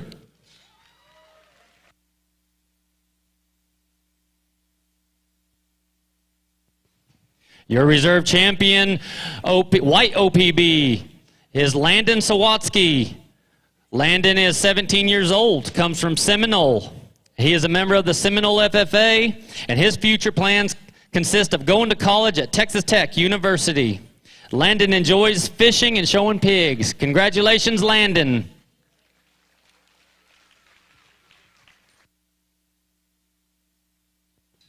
Your reserve champion, Hampshire, is Kenley Cox of Haskell, Texas. Kenley is 18 years old and a member of the Haskell FFA. Her future plans include attending Tarleton State University and majoring in agribusiness, where she's going to open up a feed store and a boutique. Her favorite hobbies include showing pigs, going to rodeos, concerts, and spending time with friends and family. Congratulations, Kenley.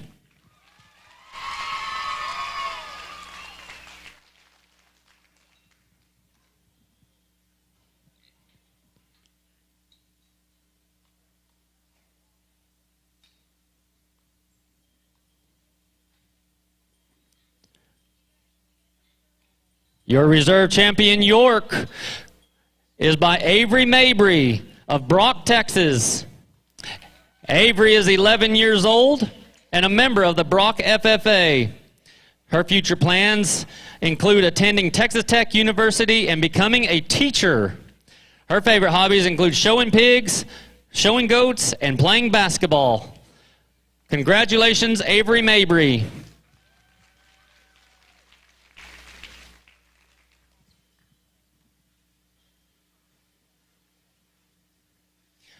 Your reserve champion, Light Cross, is shown by Archer Albrock of Bushland, Texas.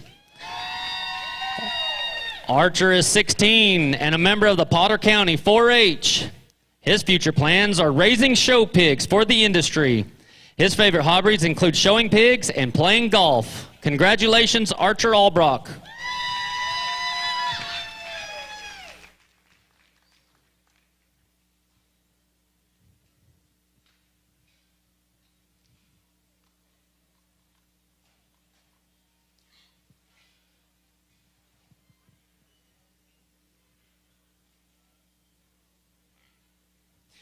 And your reserve champion dart cross is shown by Addison Walzer of Canadian, Texas.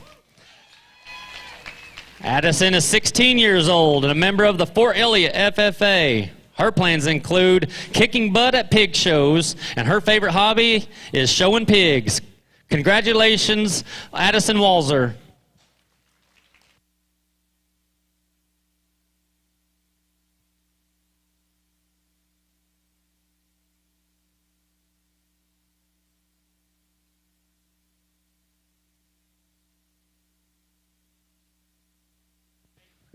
All right, let's wind them up.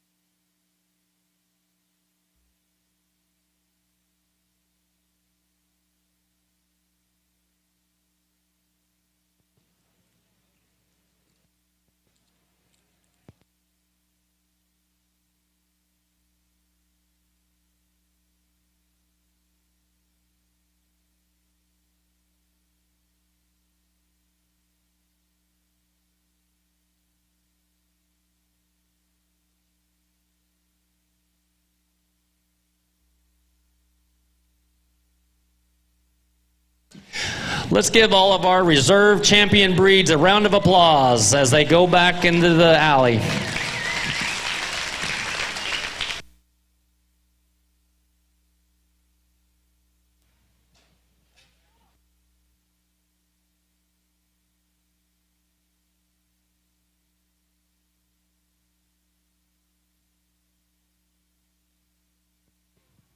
Now entering the ring are your breed champions of the Rodeo Austin show.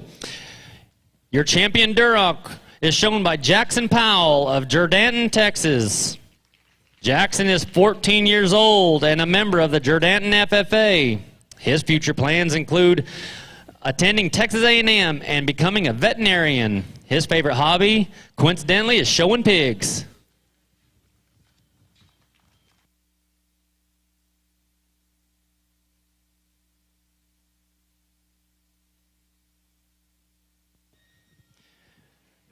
Your breed champion for a dark OPB is shown by Bliss Basire of Lubbock, Texas.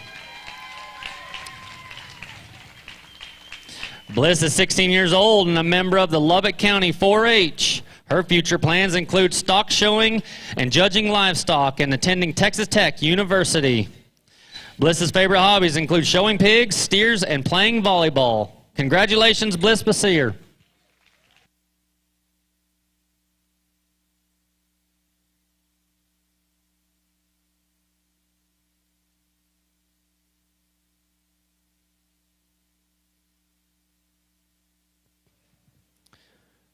Your champion white OPB is shown by Memphis Hauser of Blue Ridge. Memphis is 15 years old and a member of Collin County 4-H. Her future plans include working on a successful show career. Her favorite hobbies include showing pigs, having fun with friends and family. Congratulations, Memphis Hauser.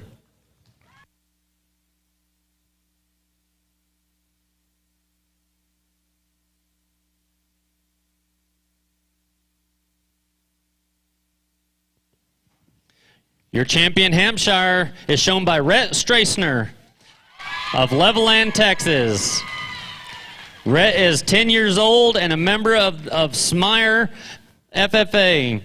His future plans include wants to be a farmer just like his dad.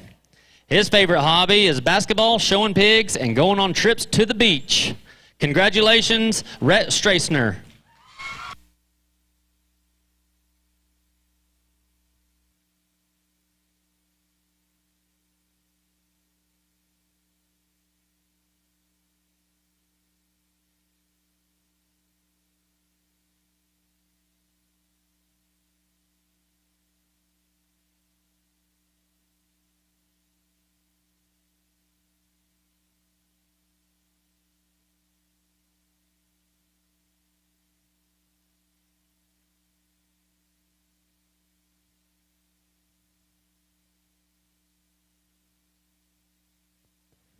Your champion Yorkshire is shown by Kinley Peanut Crone of Lamesa.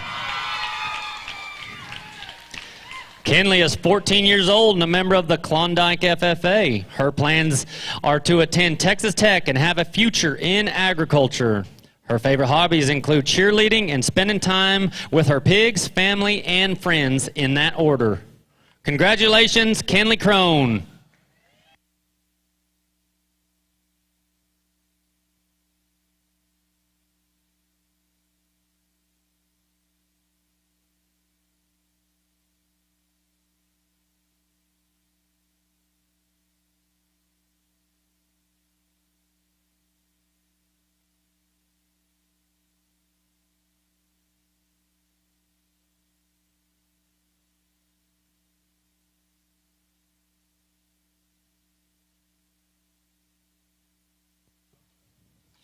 Your champion light cross is shown by Parsons Creed Spencer of Albany. Parsons is 11 years old and a member of the FFA club. His future plans include attending Texas Tech University. His favorite hobbies include fishing, hunting, baseball, and playing video games. Congratulations, Parsons Spencer.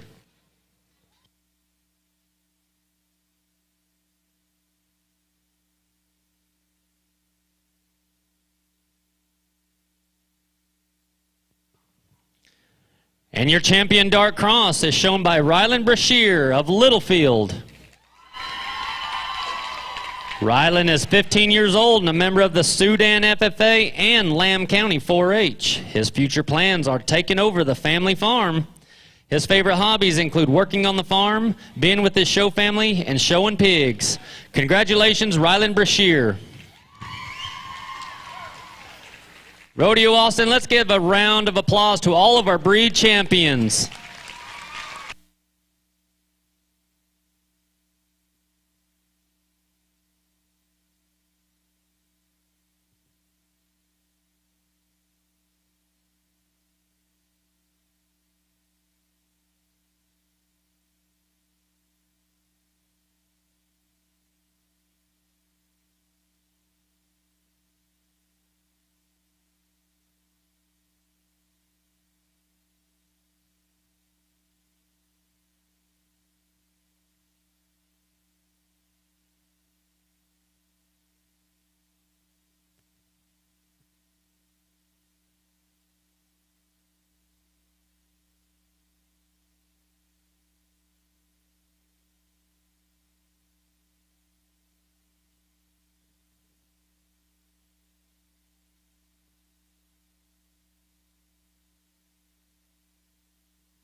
Well, I'm not the best at this part, barely qualified to get through the judging part, and dang sure not a public speaker, but we're going to give it a shot.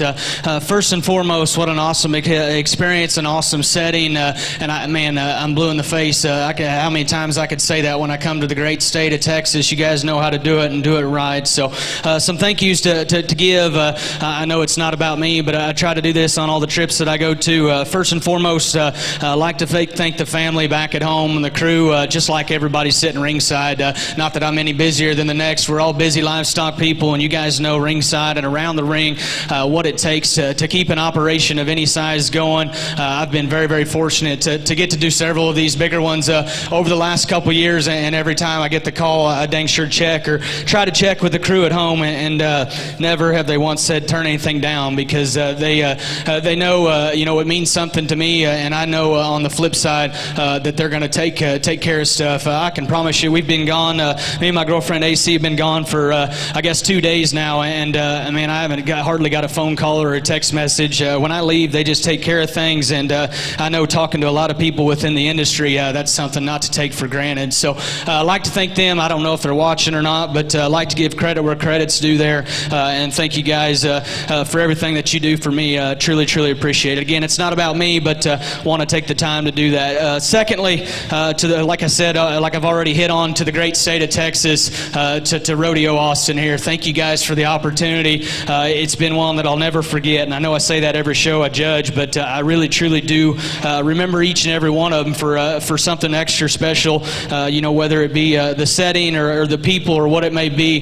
This trip here, I can tell you, has been absolutely nothing but enjoyable to me, and I truly mean that. From the time I got the call to the time we got off to the plane, and Uber drivers and the crew, the interns that have picked us up, I have truly enjoyed my time at Austin. It's been a very, very fun experience. I know a lot of times, as show parents and breeders, we can get so wrapped up into winning, that sometimes I think we forget to give thanks and give credit where credit's due. Guys, there's nothing that says these volunteers and these people behind me, and I'm sure there's thousands and thousands of others that make this thing happen. They could walk out tomorrow and say, have a stock show on your own. And I think sometimes, including myself, we take that for granted. We got to think about that, okay? Without stock shows, we don't sell pigs, we don't sell trailers, we don't sell feed. We don't have this opportunity for our kids. Yeah, there can be replacements and so on and so forth, and I've been a part of those. There ain't nothing better than the actual shows that are still going on. Let's give them a round of applause. Awesome job, well done, in my opinion.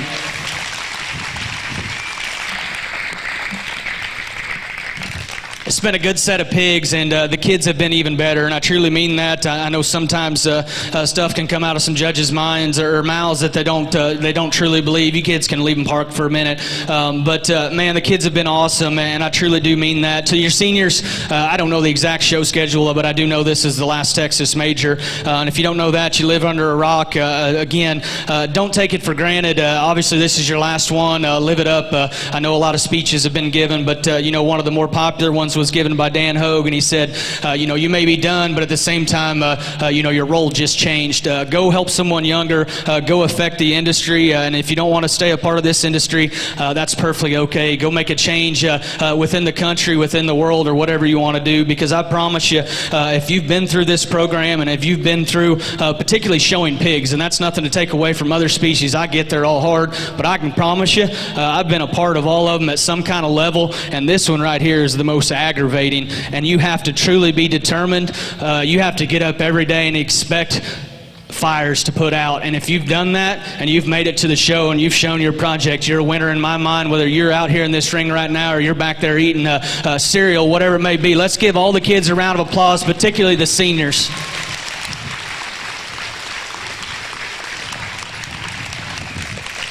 Truly a good opportunity, and I'll leave you with this. I know stuff's expensive, and honestly, it's probably more expensive in the state of Texas than anywhere else in the country, so I know I'm preaching to the choir, but man, things are expensive. Pigs are high, feeds are high, shavings are high.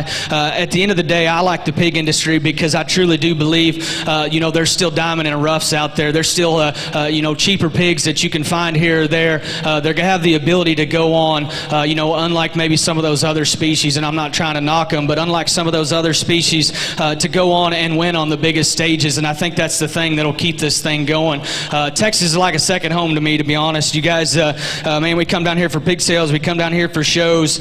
Man, you guys, you're first-class act. You guys do everything bigger, and I truly do mean that. Everything is bigger in Texas, and until you come down here and witness the show programs and the teams and the school support, the scholarships, the Texas Majors, the premium sales, man, it's it's a one of a kind, and I can promise you, if you're not happy in the state of Texas, you come up north to the state of Missouri, and I can promise you, you'll come back to Texas real fast, because the support that you guys get down here from a financial perspective is absolutely second to none. I know the show crew'd like them all to make the sale. I would too. Man, I put pigs fourth and fifth, that I knew how much work, time, and dedication and money went into those. I understand, but we can't sell them all. Appreciate what the crew does for you. Again, if I could leave you with one thing, I know it's expensive. So's t-ball, so's softball, so's basketball, so's fishing, and so's going on vacations. And I can promise you, when your kids are done and you look back at this, there will be no money. As crazy as it sounds, because I know what these things are worth, there will be no money that you spent any better on your kids than this right here. Guarantee you. The people you meet, the places you go, the boxes you check, you're going to meet your wife here, you're going to meet your best friends here, you're going to have the craziest, wildest stories you've ever heard of inside this barn, outside this barn, around this group of people. I love hog people. I love the industry. Let's thank the show one more time. Let's give all the kids one more round of applause. That will get us a champion.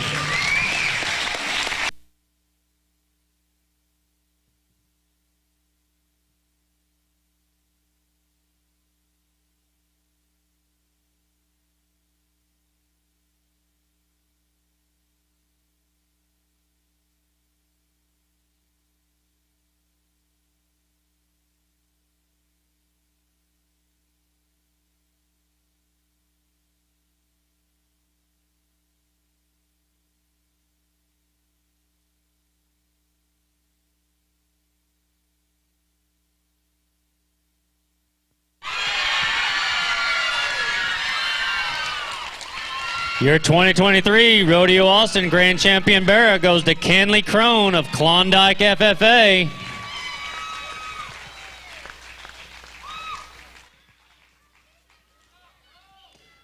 Coming into the ring now is Avery Mabry of Brock FFA.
Well, that Yorkshire sure got me fired up yesterday, and he comes back in today, and man, I don't know what he's been consuming, but that thing's back. Looks like he swallowed a hot air balloon. I thought just absolutely was a beast out here, and still kept hind leg in check. I thought his just density and comfort level out here, his mobility and his proportions are a once in a lifetime kind of pig. I thought very, very unique. Obviously, like I talked yesterday, he wasn't perfect. I don't know if we have a breed champion out here that is. For me, it comes down to another two-horse race, and I'll just be honest and tell you the differences that I see between the Hampshire and the Dark Cross, and that's nothing to take away from these others. Man, you could drive a lot of miles and go to a lot of stock shows, and they're going to find their way to the backdrop every time. I don't care what you're talking. If you're talking Midwest or Texas, those are good pieces of livestock. I'll tell you the differences that I see in no particular order. The Hampshire was one that came in, man, if I remember right, first in that particular class, and I said on the mic yesterday, that pig just made me smile. That's a perfect head. That is the perfect kind of length of body. That's how a good Texas show bearer needs to proportion from the side, in my opinion anyway. Good looking, but yet stout. He pulls together a strong top line. His hair and density and just a fit job and freshness is absolutely incredible. He comes right at you, just much like the Grand, if we're going to be honest. I'd like to widen and spread him there at his front foot where the ring, where he meets the ring surface, and maybe as the drive wears on, he maybe doesn't take quite as long of a step as maybe I'd consider sure ideal. That view from behind, though, those are big, hairy legs that are square, mobile, and secure when you get right in behind him. He's got the big, fresh back. Young man does a very good job getting the most out of that. The dart cross is one that I'll always remember that class because, man, they just kept coming in out of the break from lunch, and man, that class was 7-8 deep. That's a big chested bear. When you get off to the side of him, he's tall-shouldered, he's good-looking. You get on top of him, he's shapely, fresh, and good from a compositional perspective. And I know I talk a lot of that, but I don't have much use for fat pigs. I like that pig right there from a compositional perspective. You step off to the side of him, and even though I love his proportions, he wants to duck in his tail just a bit and come up in his jump muscle. I thought as the drive wore on, he wanted to pigeon toe just a bit and get a shot shorter step. And in relation to that Hampshire, though, I think he's a shot harder muscled, a shot better looking, and certainly has the big bones as well. I think it's close. We'll take one more look. Why don't we give one more round of applause to the crew here behind me and everybody. It's been an awesome show. Thanks again.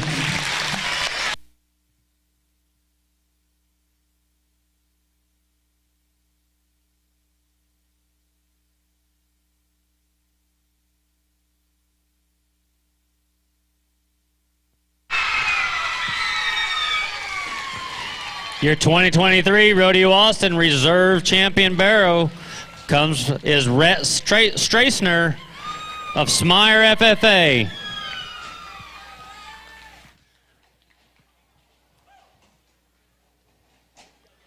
Congratulations to all of our exhibitors, all of our champions. We would like to give a warm welcome or a warm thank you to Mr. Troy Sloan for judging the 2023 Rodeo Austin Barrow Show. Thank you, sir, for your time. Rodeo Austin, it's been great. God bless.